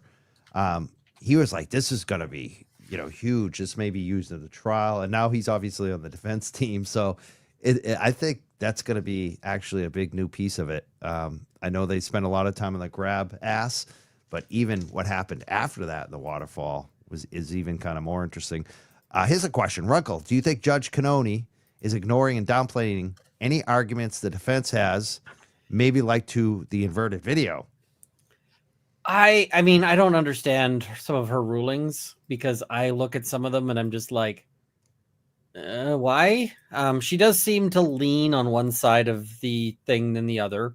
I know some people have made like more positive allegations of bias. I don't know if I can get there, because quite frankly, you deal with judges, you end up with judges who sort of prefer, or they lean in one side or the other, or they have certain arguments that they like better than others. Like, he's not a judge anymore because he's passed, but there was a guy who, it was very well known, for instance, that you did not take a file to him, like for a guilty plea or something like that, if it was an allegation of an assault on like EMS personnel. Because sometimes, somebody's drunk, they call in an ambulance, the guy takes a swing at the ambulance driver, and like that sort of thing. You put that in front of that judge, that your guy's getting time, and like, he's getting a stay at the Crowbar Hotel. So, these kinds of things, judges, and I think part of it was personality. She did not seem to like Jackson or Yannetti, their style. She does seem to like Alessi a bit better. So that might be an interesting thing. She always got snippy whenever the lawyers were fighting with each other, when they were like slap fighting. Because like Lally would do it too, and she'd be like, could you guys stop? Right? And so I don't know. It's hard to say. I don't necessarily... I'm reluctant to say that like a sitting judge is, that there's bias. Corrupt, but I do. Yeah. And I'm like, I don't know about that. It's a tough call. Yeah, we've been. It's funny because I've been talking about Betero tonight. We it's usually Mazza, Betero, and myself. Betero was always like giving the judge the benefit of the doubt. I was more in the middle, and Mazza was more like, she's corrupt. You know what I mean? So we've had this discussion for months. It's funny how. Is it incompetence? What is it? A style, or or is it actually something like you said, bias? I'm more of a benefit of the doubt sort of person. Yeah. So yeah. I feel that too. I mean, just sometimes, like Bettero used to say, sometimes people just aren't that good at their job. That is the other thing. Like in the legal profession, there are so many lawyers out there who are just straight up bad. It's a whole thing. I had a file as an appeal file, and ultimately the prosecution consented to the appeal. My argument was ineffective assistance of counsel from the prior lawyer, and the transcript was so bad that normally when you have an ineffective assistance of counsel argument, you have to like call the other lawyer as a witness and get them to testify about about why they made the choices they did, to see if it's justifiable and so forth. But it was the conduct was so bad that the prosecutors on appeal were just like, yeah, he didn't get a fair trial. Like it was just not, it was just paperwork. Yeah, it was like the decisions he made were not justifiable under any stretch of the imagination. There is no argument. Like they're like, if this guy gets up on the stand and says that he made these decisions for tactical or whatever reasons, so yeah, it just is what it is. So yeah. Got another question from Ellen. Ellen says, "You're the best, number one, Ian." She thinks you're the best. And one of the reasons is she says that you want to represent people pro bono. Is that correct? That is the goal I have for my channel. Wow. So what I have, or what I'm trying to do, is get to so that the channel can be my main income, and then just do the law for free. So that was kind of the thing there. So it's still the goal. I'm trying to get there right now. The upheaval going on makes that a little bit tenuous, because I don't know what the economy is going to look like here in a little bit. So it might not be a great time to jump to a guaranteed income. Yeah. But I do as much pro bono as I can get away with right now. And I mean, the goal is basically, there's so many people in the system who deserve a defense, right, but can't afford one. And I mean, Karen Reed's lucky that she's got, all of this attention and so forth. But I guarantee you there's somebody out there who is in exactly the same kind of situation, and that, that just doesn't have the attention and can't afford a legal team. And probably can't, there's people who can't even afford a lawyer. Do you get the messages like that? Because I get those messages all the time, and I'm just like, I don't have time to look into this. Like, they want us to cover it, and I'm just like, and a lot of times they're lots of people want you to cover stuff, and I mean, like 98% of the time, if you look into it, it's the people wanting you to cover it. It's like, you don't actually want me to cover this. Yeah, exactly. I know, right? That's the problem too. And it's like, you can't even respond to them. And half the time they get mad. They start, sometimes you get the messages over and over again, and you're just like, they're getting madder because I'm not responding. It's like, you actually don't want me to cover this. Yeah, I had somebody who sent me a video of his arrest, and he was like, isn't this such an injustice? And I was like, I'm not going to cover this, because ultimately, if I cover this, what I would say is that the prosecution, or like the police, cut you a favor here, because they could have charged you with all sorts of other things. There was a moment where he has like his hand on the officer's gun in this, like, and I'm like, they could have charged you with like attempting to disarm a police officer. And I'm like, I don't believe that's what you were doing. I think you were just in a struggle with this cop, and you grabbed onto a convenient handle. And, but you could have been charged with that. So be glad you weren't. And I'm like, your conduct in this arrest is clearly wrong. So, yeah. They're quoting you now too. Actually, this one isn't the quote. There's another one I want to bring up, but this is Runkle is awesome at walking us through the rage as we watch Karen get prosecuted or persecuted. I mean, that's the thing is sometimes you watch things and you're just like, how? Yeah. Like Trooper Paul's testimony. I'm just like, is this for real? Is this actually a trial? I don't understand it. So, yeah. And there's so many new filings that have happened in like the last 2 days. Have you seen any of them? Have you had time to look at any of them? I've just I've glanced at them. I haven't gone through them in detail yet because there's a whole lot there. But yeah, there's one that is basically saying that the prosecution used discovery to prep witnesses to kind of give them the tip off to change their stories. I saw that. That's a big allegation. Yeah, that's a huge allegation. And if they can land that, I mean, I keep saying, like, why does this case keep going on? I keep saying that there should, like, that the moment should come when they, when they toss this.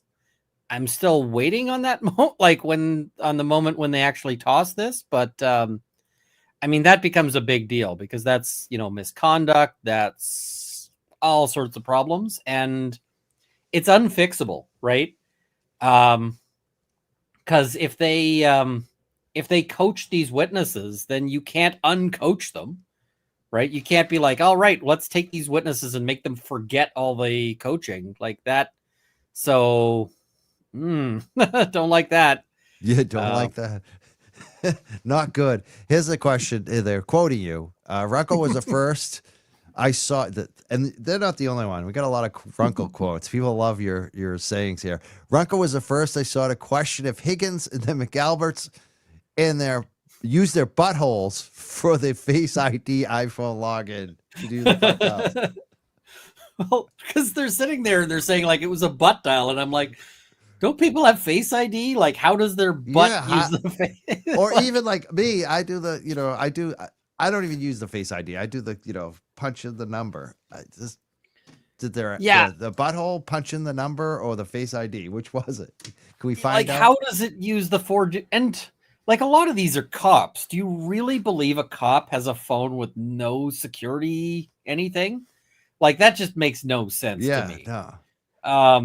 They're probably like me. They do as many digits as they can. I could do the 6-digit now, right? Oh, mine like on the Android phone, they're like, do you want to do the 4-digit? And I'm like, no, I want to do the long freaking password. Yeah. And so, yeah. And yeah, there's a quote there where I said that Canton has the most talented buttholes in all the land. I mean, some porn producer really needs to go out there because if they can do all these tricks, it'll be like some, some novelty act that, it's like, yeah, I don't like the number of times we heard butt dial in that trial was just insane, right? Yeah. They got a quote here. How does your phone butt dial someone during sex? Were you yelling Higgins' name? Was your wife yelling Higgins' name? Ian Runkle 2024. I mean, if it was voice dialing. Call Brian Higgins. See if he'll come over. I'm hot. Maybe. I mean, I don't know. I mean, the whole thing for me too is, I don't know how old you are, but I'm older. Like, I don't party anymore. Let's put it that way. I can't imagine going out to a bar and closing it and having your kids at home drinking, even though they're above, they're 20, whatever. I just can't imagine having your kids having a birthday party where they have all their friends over drinking, and then you come home from the bar, close the bar, and then invite people to your house. Like, does that seem kind of crazy too? I mean, I can get that there'd be like an after party, but they own the bar, right? If they own the bar, I've been at bars where the owner is like, okay, we're closed, everybody go, except we're going to hang out and drink, right? Maybe their liquor licenses are insanely restrictive, but I don't know. I mean, going home, like going to a party afterwards to continue drinking, people do that, but it is weird with like the kids there drinking. It's the kids is the part that is the hitch on that. Because I'm like, why would you do this with kids around? Yeah. Are you trying to? Most people want to teach their kids better habits. And even if they are the type to be like, yeah, we're hard drinkers, they don't want to necessarily show the kids that as a model. But again, it's a weird, like everything about this case, every time somebody says what they were doing and how they were acting, what they were thinking, I was just like, I just kind of watch this and I go like, why? Like, this makes no sense to me. It's kind of like watching an alien planet through like some sort of telescope, and you're just like, why are they doing that? That makes no sense to me. And yeah, it's strange. The police officers who are drinking and driving, I'm like, yeah. Yeah. Now So- this on the last trial one, the defense only brought a few experts out. Yeah. They didn't question like the Canton police chief or even the assistant police chief who lived across the street with a Ring camera, a guy I actually went to college with and knew back then. Do you think that they should bring more witnesses to the defense next time, or should they just kind of stick to what they had the first trial? The problem is I'm kind of torn on this one because there's a big issue. Like, they brought in the ARCA guys, and the ARCA guy is, the ARCA guys were excellent witnesses, and they should have been the like gold standard of witnesses. And the problem is we hear that the jury was like, well, we think that they're just like defense shills, right? And yeah, I'm just like, if the ARCA guys aren't good enough, who do you bring, right? I'm just like, how do you? And this kind of illustrates the fundamental problem where we talk about, oh, they own the pizza place, not the bar. Fair enough. If you have jurors who are going to devalue the evidence of defense experts because they're defense experts, which seems to have been sort of the issue there, is like, how do we end up, like, what do you do? Like, what makes fair on, like, how do you make that a fair situation if they're going to say, well, would bringing like three more people, right? Would that help? Yeah, and you have things, somebody was saying, jurors wondering if Turtle Boy like hired the experts. I'm like, yes. Turtle Boy's name should never have been a thing in this trial, but it was. I mean, if I was Judge Canone, I would have just been like, you are not bringing up Turtle Boy for any reason in this trial, like, full stop. Unless defense counsel specifically asks you, what about Turtle Boy or something like that, then it's not coming in. But I mean, she was very light on letting that in. And it was very clear that, like, Jen was keen to talk about Turtle Boy. Oh my God. Yeah. And then finally she gets her sort of excuse to do it. And she goes, she goes hog wild on that one. Yeah, he harassed my family, like, she really. What do you think about the jury? Like, if picking a jury, I think, is probably one of the most important parts of this.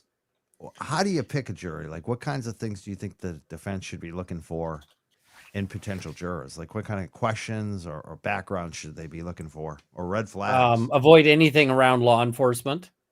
That's sort of the big one, is make sure nobody's got any law enforcement ties. I'd probably ask, like, do you have an opinion on Turtle Boy? Like, do you even recognize the name Turtle Boy kind of thing?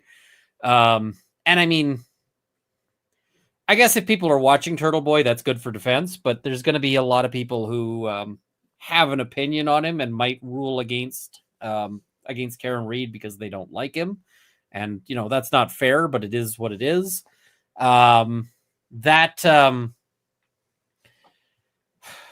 Yeah, I mean, law enforcement's the huge one for me, but The defense really needs people who are willing to think critically and who are willing to keep an open mind.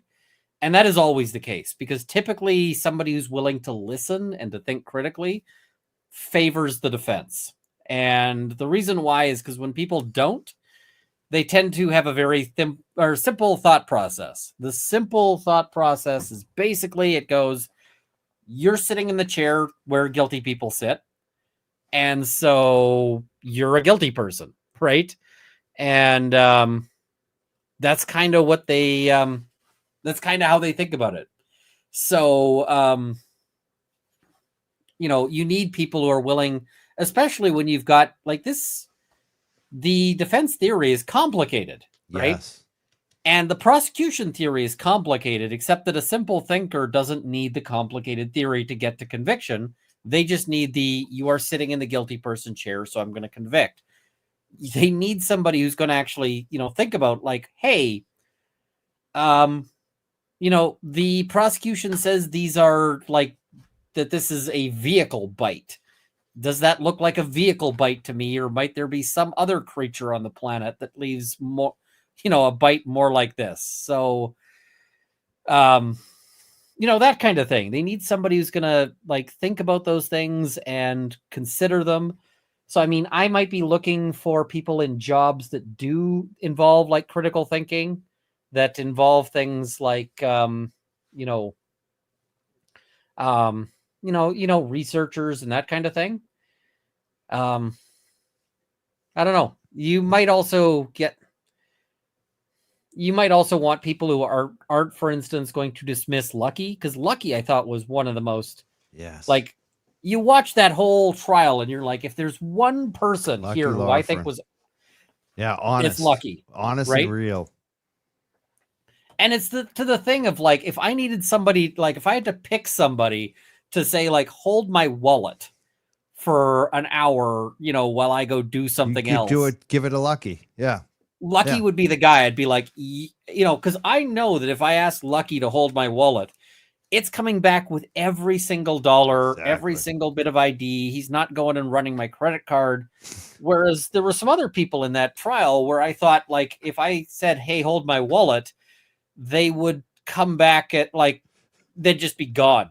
Like, and like my credit cards would have like, is gone. Yeah, the cards and cash are gone. The ID's gone.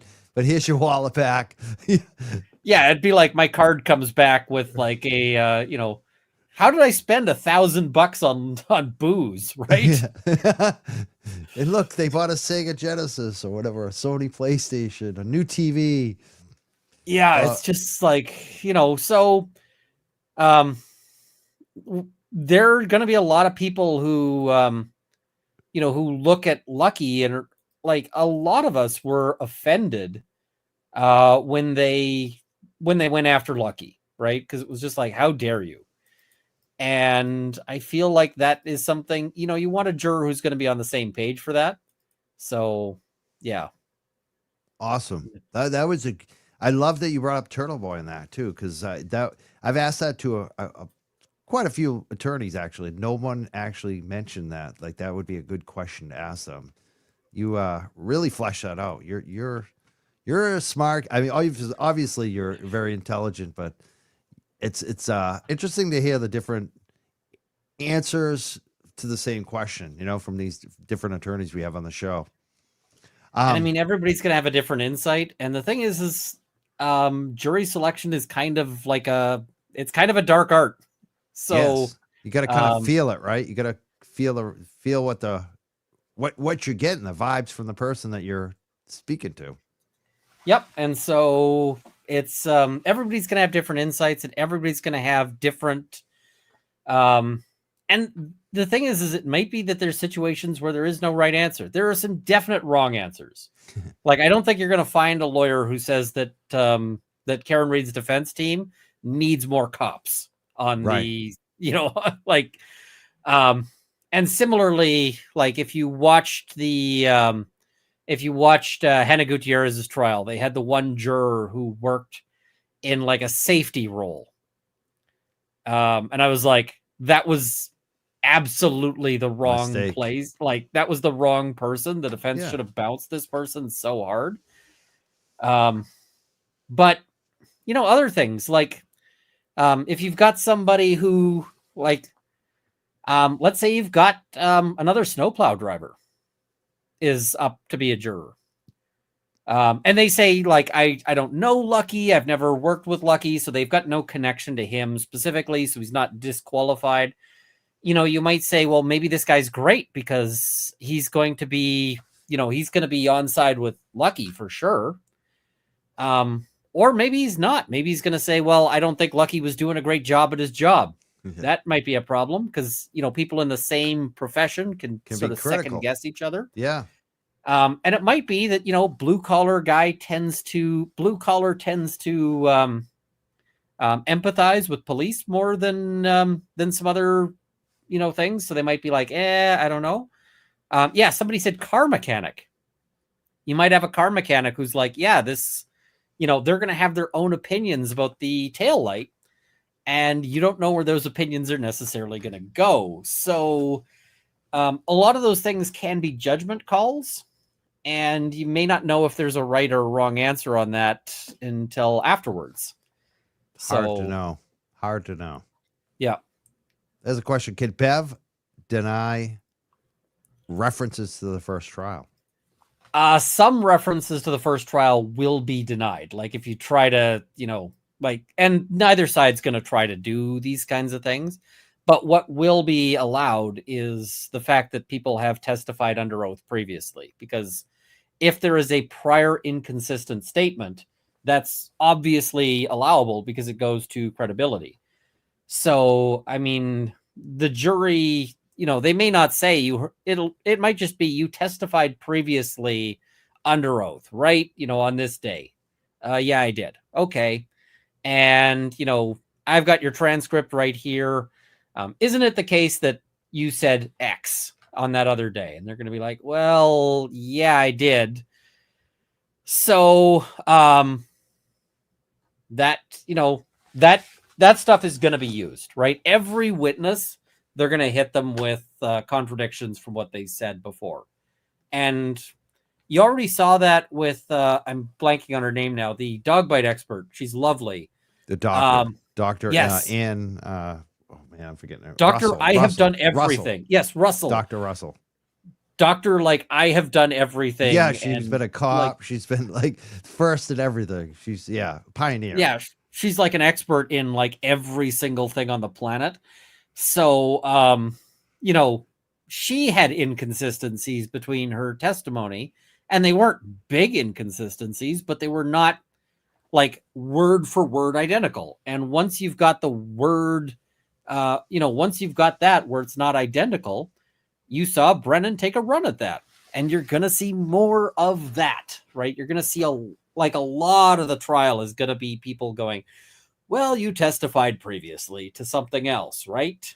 And it's going to be a gong show.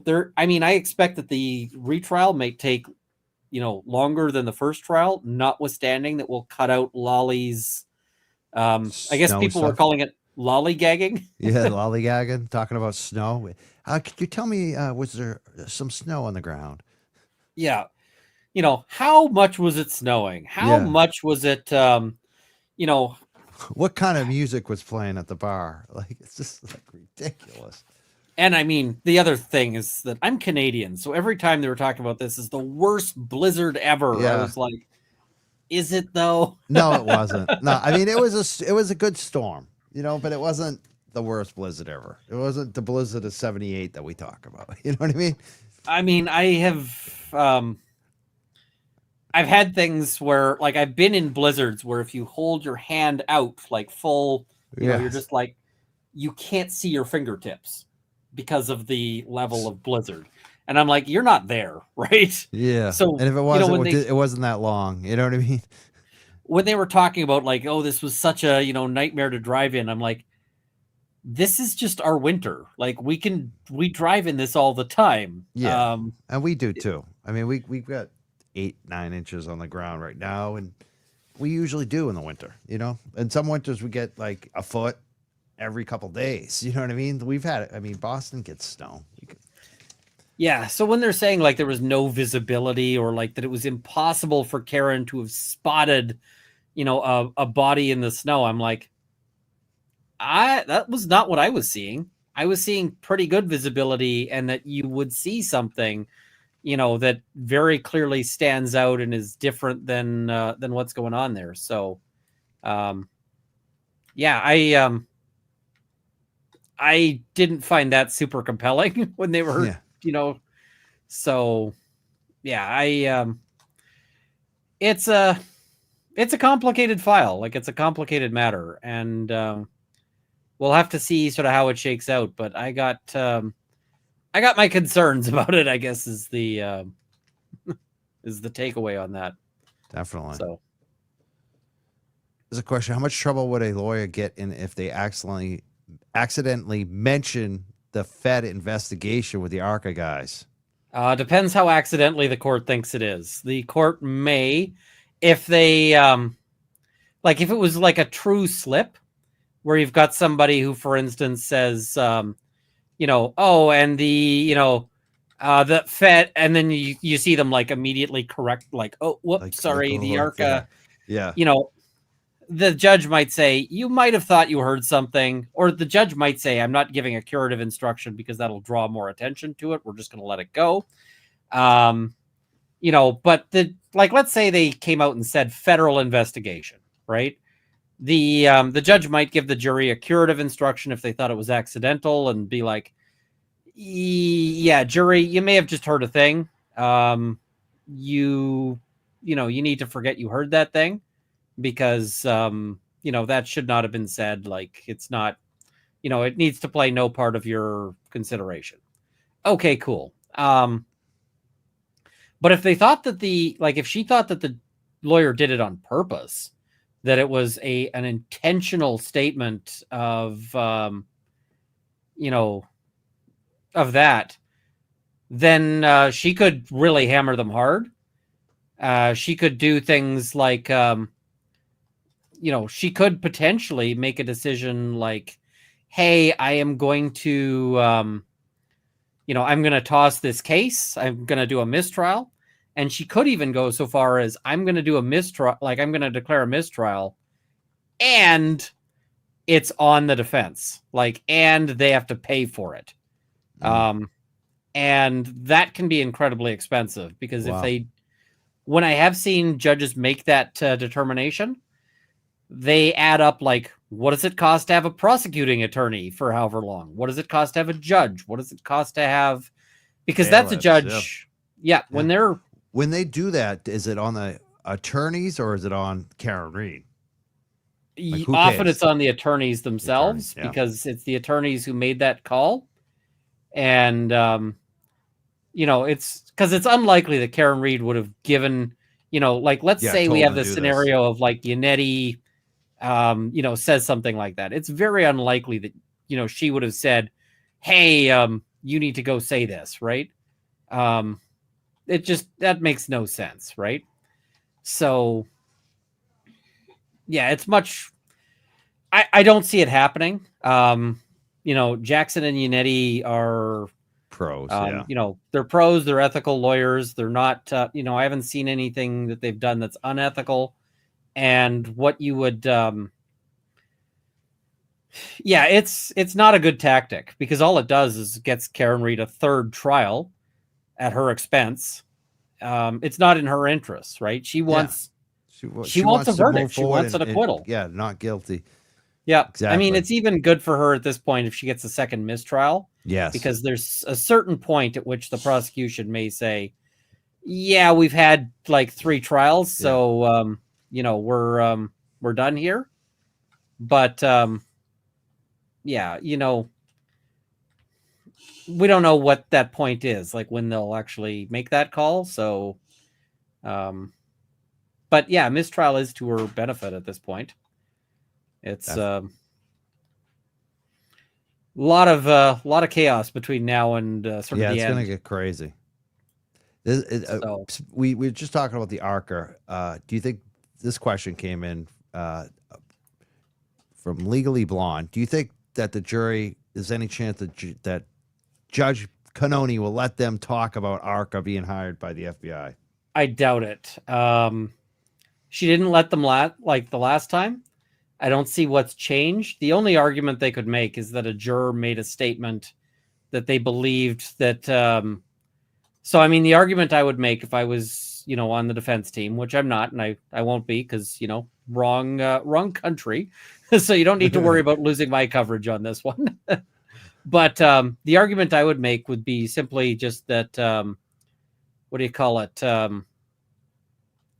I would just say, like, listen, how, like, the jury came to the wrong conclusion on this. It's not that the jury, like, thought about this and said, oh, yeah, we don't know who these people are, so we're going to just determine that they are, good. It's actually that they said, we thought that they were with Turtle Boy, which is, not correct, right? And, and then they made decisions based on that were actively harmful to Karen Reed. So that's the argument I'd make, right? Is listen, this was actually unfair to Karen Reed the first time, so we have to correct that this time. Excellent. So, Boston Terrier wants to know why you wouldn't have lunch with Lally. I would have lunch with Lally, but he is boring as hell. And, that's like, if I had to pick one to be least, that I would be least interested in having lunch with, it is Lally. Yeah. And it is because he is boring AF. Yeah, I want to eat lunch with Brennan just to ask about Whitey Bulger. I mean, Brennan would be fascinating. Yeah. I can think of others that might be interesting. Like, everyone on the defense team would be fascinating. Everyone on the defense, they're amazing. But, like, I don't know. I feel like Lally might be fun to play board games with. I feel like he plays board games. He might. I have a feeling you're right. I think he's probably into Dungeons and Dragons, and I used to play some D&D. Do you ever play those types of games? Like the role playing back in the day? Yep. Yeah, me too. And I feel like that might be a better choice. Yeah, you're right. I bet he reads some fiction books too. I have a feeling. I suspect he's probably like a fantasy. That's kind of my read on him. Yeah. Fantasy sci-fi. I bet he'd be just fine. Like, I don't dislike Lally. I just think he wasn't the best choice for the prosecution on this, and that ultimately putting Brennan in was a much better call. Yeah. So I don't see a way around it. Like, Brennan is the better lawyer out of them, and it's not even close. So, question: based on how much has come out recently that impeaches witnesses, do you think someone will decide to talk in exchange for immunity? If so, who? I don't know that they're making that offer. But what about if the feds did? Maybe the feds might. That's what I always think. I don't know. I mean, Higgins seems like he might be weasel enough to turn on everyone else. I don't. It's hard to say because sometimes it's just he's who you kind of least the expect. outsider too of that crew. Like he's the one that they might actually point to as And the thing is it's often really hard to predict these kinds of things because often when you see investigations, it's really entertaining because like police investigations with undercovers or with confidential informants, you'll often find in a in somewhere in a wiretap transcript, they'll say something like, well, we have a mole and it could be anybody except Bob. Like, Bob is, it's not Bob. We know Bob is fine. So, and then it turns out, of course, it is Bob. It is Bob. So, yeah. Yeah, it's you don't know. You just don't know. Yeah, it's people. It can be unpredictable who makes that decision to talk, And sometimes it's the person you'd never expect to flip on people who flip. So, yeah, it. I can't predict it, I guess, is the long and short of it. What's more credible, the Bigfoot video or the Sallyport video? I mean, the Sallyport video, I believe, is an accurate video once you flip it and recognize that it's edited down. But the thing is that, that makes you like, okay, what does that mean? Right? What Right. value is that? I'm surprised that they're not making a big issue about this, because quite frankly, like, I mean, the defense is, but if I was the prosecution, I'd be losing my mind over this too.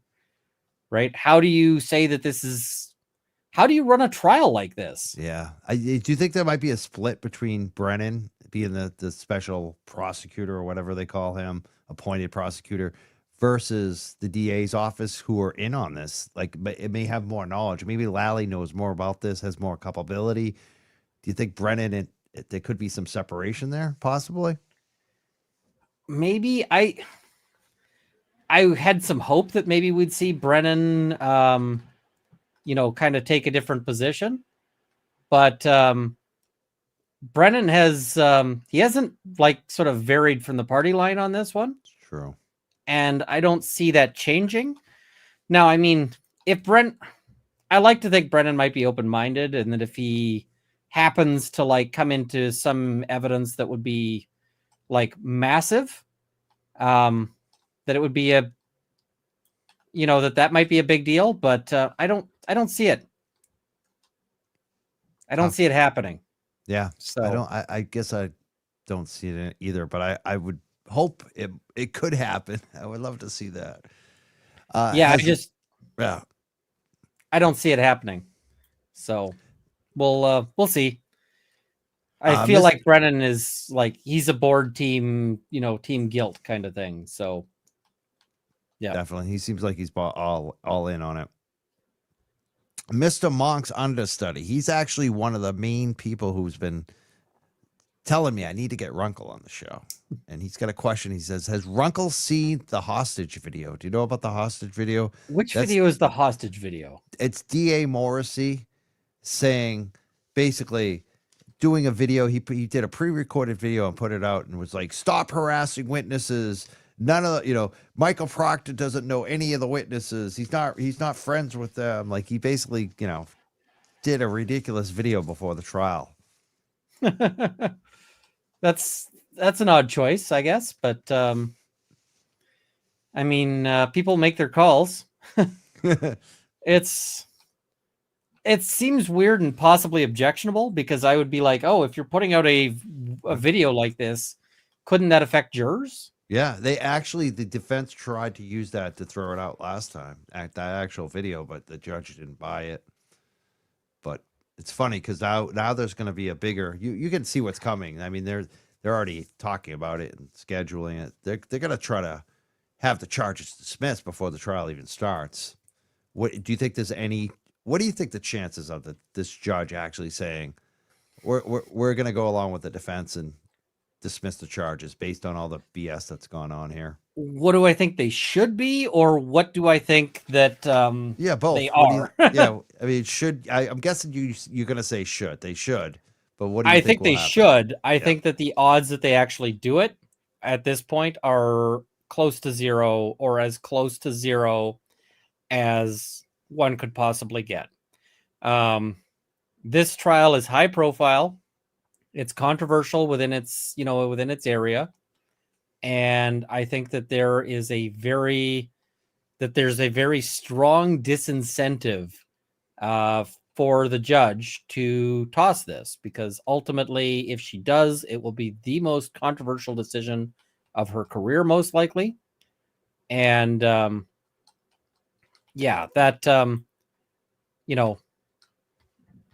she's not going to want to do that, right? Yeah.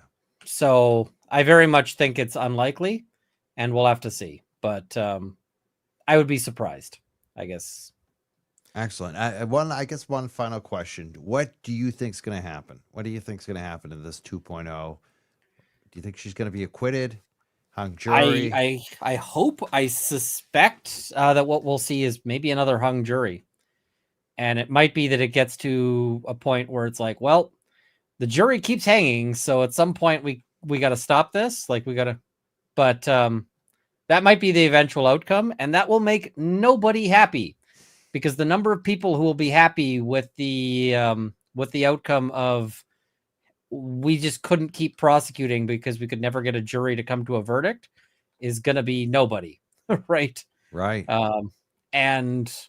But I mean, ultimately, this is not going to be something where we get a verdict and everyone is satisfied.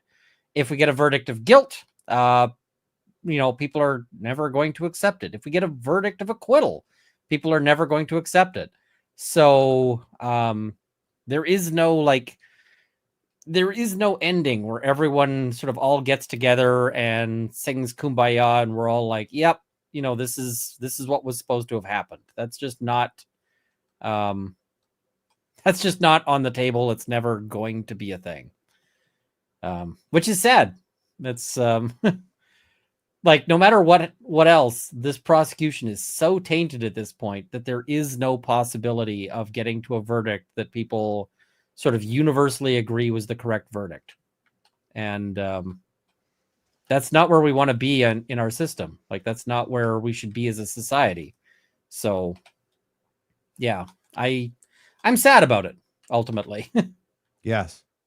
Everyone's asking me to play the hostage video now. All right, we could. I don't know if I could even find it at this point. I think you should probably, you know what? I give you a suggestion: is play it on your show.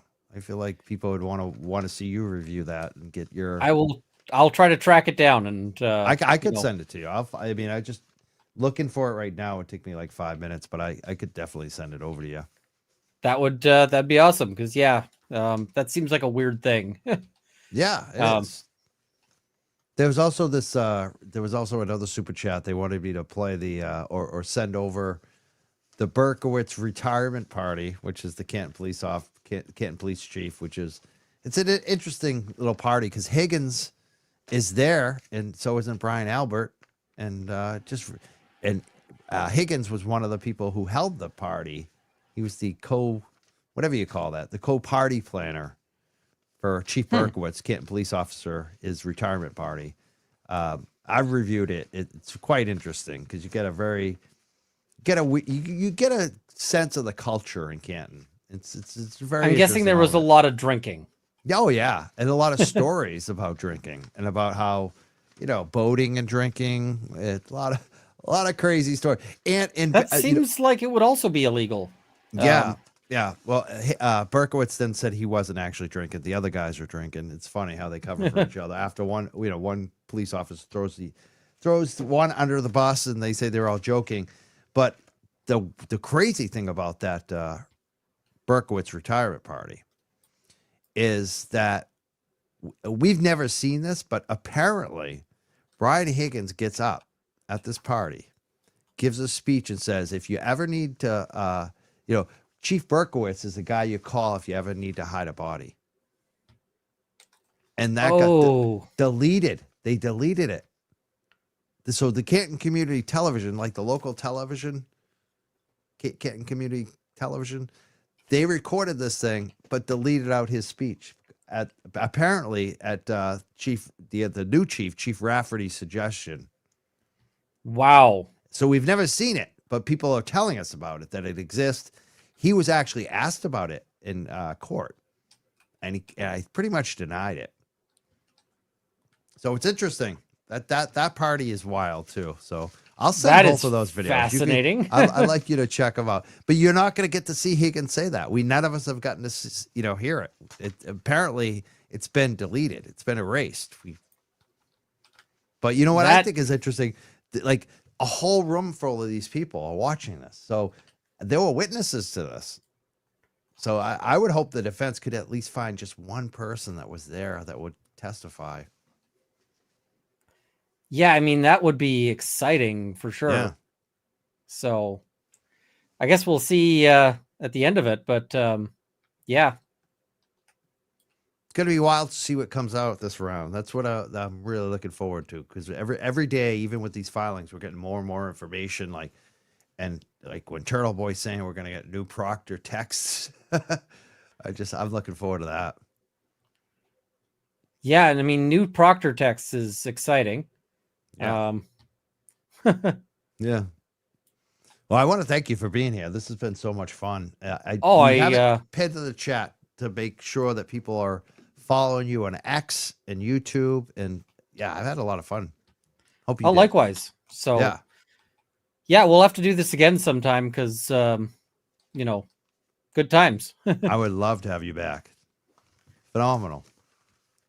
And so, what are you covering right now? Are you covering Karen Reed, or are you covering other things? Like, what can people? I'm covering all sorts of things, like basically anything that seems like it'll be interesting, I sort of cover. So there's some stuff I got to catch up on, but yeah, I mean, like the Diddy stuff, I'm behind on. I gotta read a bunch of the filings on this. I'm behind on this one too. So I gotta catch up on that. Yeah, I'm covering here, there, and everywhere. The one I'm really wanting to see an update on, and that I don't have an update yet, is Janet Braun. Yeah, people are talking about that. What's that one about? So she is a lawyer, and what ends up happening in this case is that a client of hers, there's a whole complicated sort of thing around this, where this client of hers is accused of being transphobic, which is like, okay, you move on from that, but it's that's sort of the allegation. Anyway, she loses her mind over this, and she decides that the way to do this is like they start sending out cease and desist, all of this stuff, and eventually one of the people covering this is swatted. They get a wellness check from the police, and that is like crazy, because if you're ever trying to do internet damage control, swatting somebody is like the opposite of damage control, because it very much it's a party foul in the internet community. So yeah, anyway, she has now sued these 4 women who have criticized her client and her, and yeah, it's but she claims herself as like a social media lawyer, and she is just blundering on the social media aspect. She's filing these lawsuits that are whatever. She also went and brought a copyright claims board application against a couple of the people she's suing for defamation. And one of the things she claiming as defamation is that she brings false copyright suits, like, or false copyright strikes. So anyway, she copyright struck this video, and the copyright claims board said it was clearly fair use, like that all 4 fair use factors were like that. It was so obviously. And so it's like, well, now the whole thing about the false copyright strikes seems to be true. It's this disaster. But the problem is that the judge in that case said, I will have a decision on the motion to dismiss, which is sort of the next thing I'm waiting for. I think she promised it in September, and it's now February, and we don't have it. Wow. What's taking so long? I don't know. It's driving me nuts, because I really want this.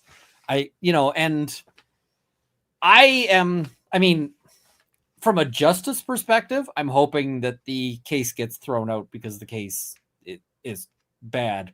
But from a T perspective, I want to see this go through. And the reason why on that is because one of the issues is that Janet is suing together with her client, and they've taken various actions that may actually blow up solicitor-client privilege. And so one of the things that they may have to turn over in Discovery is they may have to turn over all of the solicitor-client communications.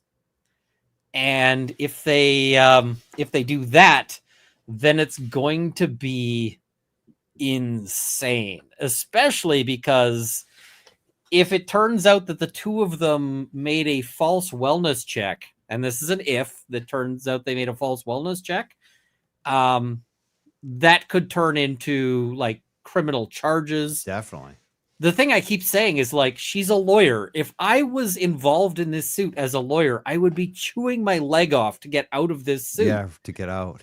Like an animal in a trap. And she just keeps digging deeper. I don't understand it, but I love watching the diaper fire from a distance. And yeah, it's gonna be fun. It sounds like it's a lot of fun. We're just waiting. You're gonna be waiting. It's been since I September. want the waiting game to end because yeah. So I wonder what the holdup is. What if the judge worried they're gonna get swatted? I don't know. Although my name, sort of, not my actual name, a reference to me came up in the court proceeding. Oh boy. Some random internet person emailed the judge and told the judge that the judge needs to check out a Canadian lawyer's coverage. And the judge is like, I'm not doing that. And it's like, the judge should not be watching my videos. Like, there is no universe where that is a thing. You agreed with her on that one. Yeah, it's like 100%. So, and like, so I have to tell people like, hey, if you're watching this, do not reach out to the parties. Don't contact the judge. Leave the judge alone. Don't contact the judge. Don't contact anyone involved. Just watch. Just enjoy it. Like a flaming pile of diapers is a sight to be observed from a distance.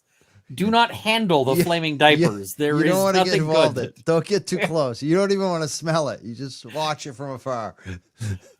Yeah, it's you watch this through a telescope, not through like, getting right in there and having a swim. So excellent. This was so much fun. I'm glad you came on tonight. You spent a lot of time. You answered all these questions. I hope we got to all those super chats. People are also asking about you have dogs. You have one dog, two dogs. What do you have? How many dogs? Two dogs. So they're both rescue mutts. All of our dogs have been rescue mutts. I'm a rescue guy. We have one upstairs. And so Potter, we got ages ago. We got him back when we also had another dog, Paddington. Paddington passed. And Potter is, right now, he loves this time of year because he loves the cold.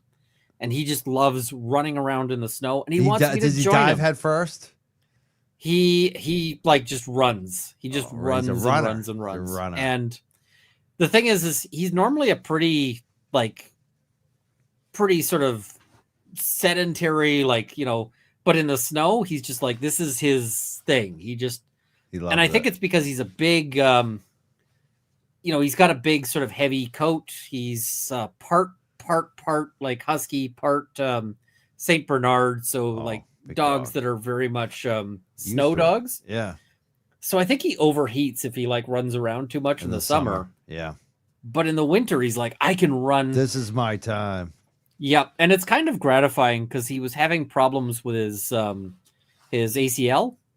I forget what you call it with a dog, but and so we took him for surgery, and he he recovered 100%, which was great because when you got this dog kind of limping along, you're like, oh. And suddenly this, now he's able to run, he's able to do all these things. So that's super gratifying because, of course, the surgery was not cheap. Yeah, I was going to say, those are very expensive, those ACL type surgeries for dogs. You have to love your dog to spend that money. We've got insurance, but it was still a whole pile of money. So, but the other one is Zora. Zora is a smaller dog. She's not small. She's actually a pretty big dog, but she's a smaller compared to Potter.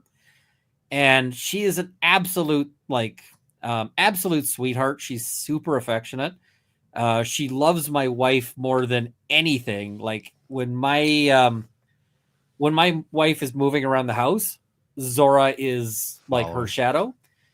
But when my wife is not around, Zora likes me. Oh, But you're second. Yeah, I'm definitely second best on this one. And so like earlier today, I was like, often instead of lunch, I'll have a nap just because I find it kind of helpful. And so whenever I can do that, I like to do that. So I went and I was just kind of talking to myself. I realized it was like 2:30 and I hadn't had lunch. And I was like, I should have a nap. And Zora, who'd been sort of, sort of laying down, just kind of like resting nearby, she gets up, she runs to the bedroom, and she jumps up into the bed, ready to be, so that when I get in there to have a nap, that she's in snuggle position. I'm like, oh, that is the cutest thing. And I'm also bad at like sleeping. So last night I was up at like 2:30 a.m. Oh boy. And which often happens. Zora came up and she sort of came to my door and she's like, she sort of gives me a look and she's like, you want to hang out? And I'm like, do you want to go outside? So I take her outside to, I take her to the door. I open the door. She's like, nope. And I'm like, so I go back to the computer and she's there and she's looking at me. She's like, are you supposed to be doing this? And so finally I'm like, so I shut down the computer. I go down. She's like, this is right. It is now bedtime. I just, I want snuggles. This is going to happen. That's so funny. I love it. She's telling you, time to bed, time for bed, Ian. Oh, and they're both so smart, like problematic levels of smart. And what I mean by that is that like, so at one point we had the battery was running low in the smoke alarm and we didn't have any batteries. So we had to go get batteries and, it took a little bit because it's happening during the work day. So and Potter figured out that the smoke alarm annoys us. And so what he learned to do then very quickly is what he learned is that he would, when he wanted something, he'll do this thing where he goes, oh, he does a smoke alarm sound. And then he waits a minute and he goes, yep. Oh my God. He learned to smoke alarm. That is awesome. Until he gets treats. So you give him treats. And it's just like, oh my God. And he uses it when he like wants out and it's just going.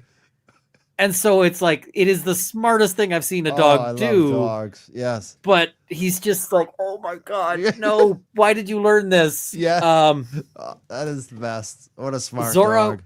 We actually had to change our back door because what she learned is that when she wanted out, she learned that she could jump up, open it, flip the lock, the deadbolt, and then open the door and let herself out.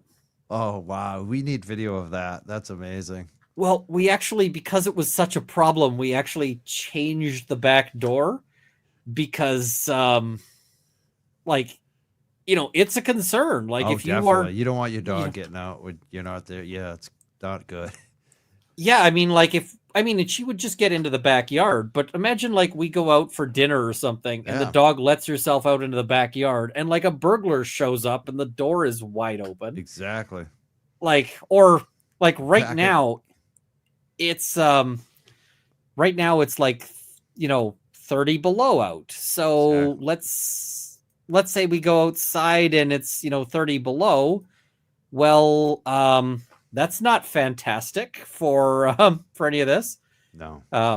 If the dog opens the door and leaves it open, we're gonna have frozen pipes. We're gonna have all sorts of. You might have animals coming in. Yeah, I mean, that's what I think of. Certainly mice and that kind of thing. So it's like, well, how do we? It's like you can't let that happen. Yeah, you got dog proof. That's it. It's dog proof. And I mean, I hate that we had to, like, I would have loved to just be like, okay, dog, you can do do your it. dog things, but you just can't, No, right? you It got was to like, protect them. You got to protect them and protect your property. yeah, and I It mean, is funny. I'd put in a dog door, except the dogs are big enough that any dog door that like Potter can go through, a person could crawl through. There you go. Yep. So yeah, I see people asking for video of the dogs. I'm just trying to see if I have video, especially if I have video that doesn't like show the dog, like my number is on the dog's collar, so that if somebody Yeah, you don't want to ends be getting up calls. yeah, well, I don't want calls from all of the internet, because that would be a thing. But Definitely. I think I found one. All right. I think I can run one here if people are patient. Yep, it doesn't yeah. have the collar. Let me just make sure I've got the right. And one of the things I liked about you when I was messaging you about coming on the show, you were like, I need to check with my wife. I need to check our schedule. Like, I felt some kinship there. Like, because I'm always worried, am I doing it too much? I got to check with my girlfriend, and well, I mean, she's got to, she put up with you. yeah. Well, and there was some discussion. We normally do a date night on, on Tuesdays. There was some discussion about whether we would do the date night on, on Wednesday. And I was like, well, we got to figure that out, because I'm not, she gets priority on the date night. So yeah. So I just added the video. I think you've got I to like bring that. it up on the screen there. You gotta make sure that it's not just all about the shows. You gotta make sure you take care of your wife. Yep. Wow. So this isn't Zora. This is Potter. Potter. Yeah. Wow. So this was me laying in the hammock, and Potter is like, "Hey, buddy." He's like, "Hey, I just want to come hang out." What a beautiful dog. Oh, he's such a sweetheart. He is such a lovely pup, and yeah, he is. I could watch it all day. I love those pups. So I gotta make this into a swoop, like just the Potter there. Yeah. Beautiful. Oh, and I see the chat is saying, ask about the Gundy. I won an award for. Oh yeah, yeah. I had that on my notes. You won this most entertaining content, right? Is that what it was? This is most huge entertaining deal. content creator, and I beat out some people who are far more deserving for it. But yeah, it's just I won, and it's partially because my chat are dedicated, and so they were like, "We're getting on this." I was like, I looked at who I was up against, and it's people like the Fat Electrician. And so I was like, I have no hope of winning this. There is no chance. I told people, like, don't bother trying on this one, because it's just not gonna happen. It's just not doable. It's not like there is no foreseeable universe in which I win this. And they were like, no, tough. We don't like, you don't get to make that call. And so, they just went, they went to town on it, and they organized. They had they had a system, and they were just like, we're winning this. So I was so certain that I was not winning this, that when they called my name, like I went to the award thing just to chat with people and so forth. They call, they're like, and the winner for most entertaining content creator is Runkle of the Bailey. And I was like, what?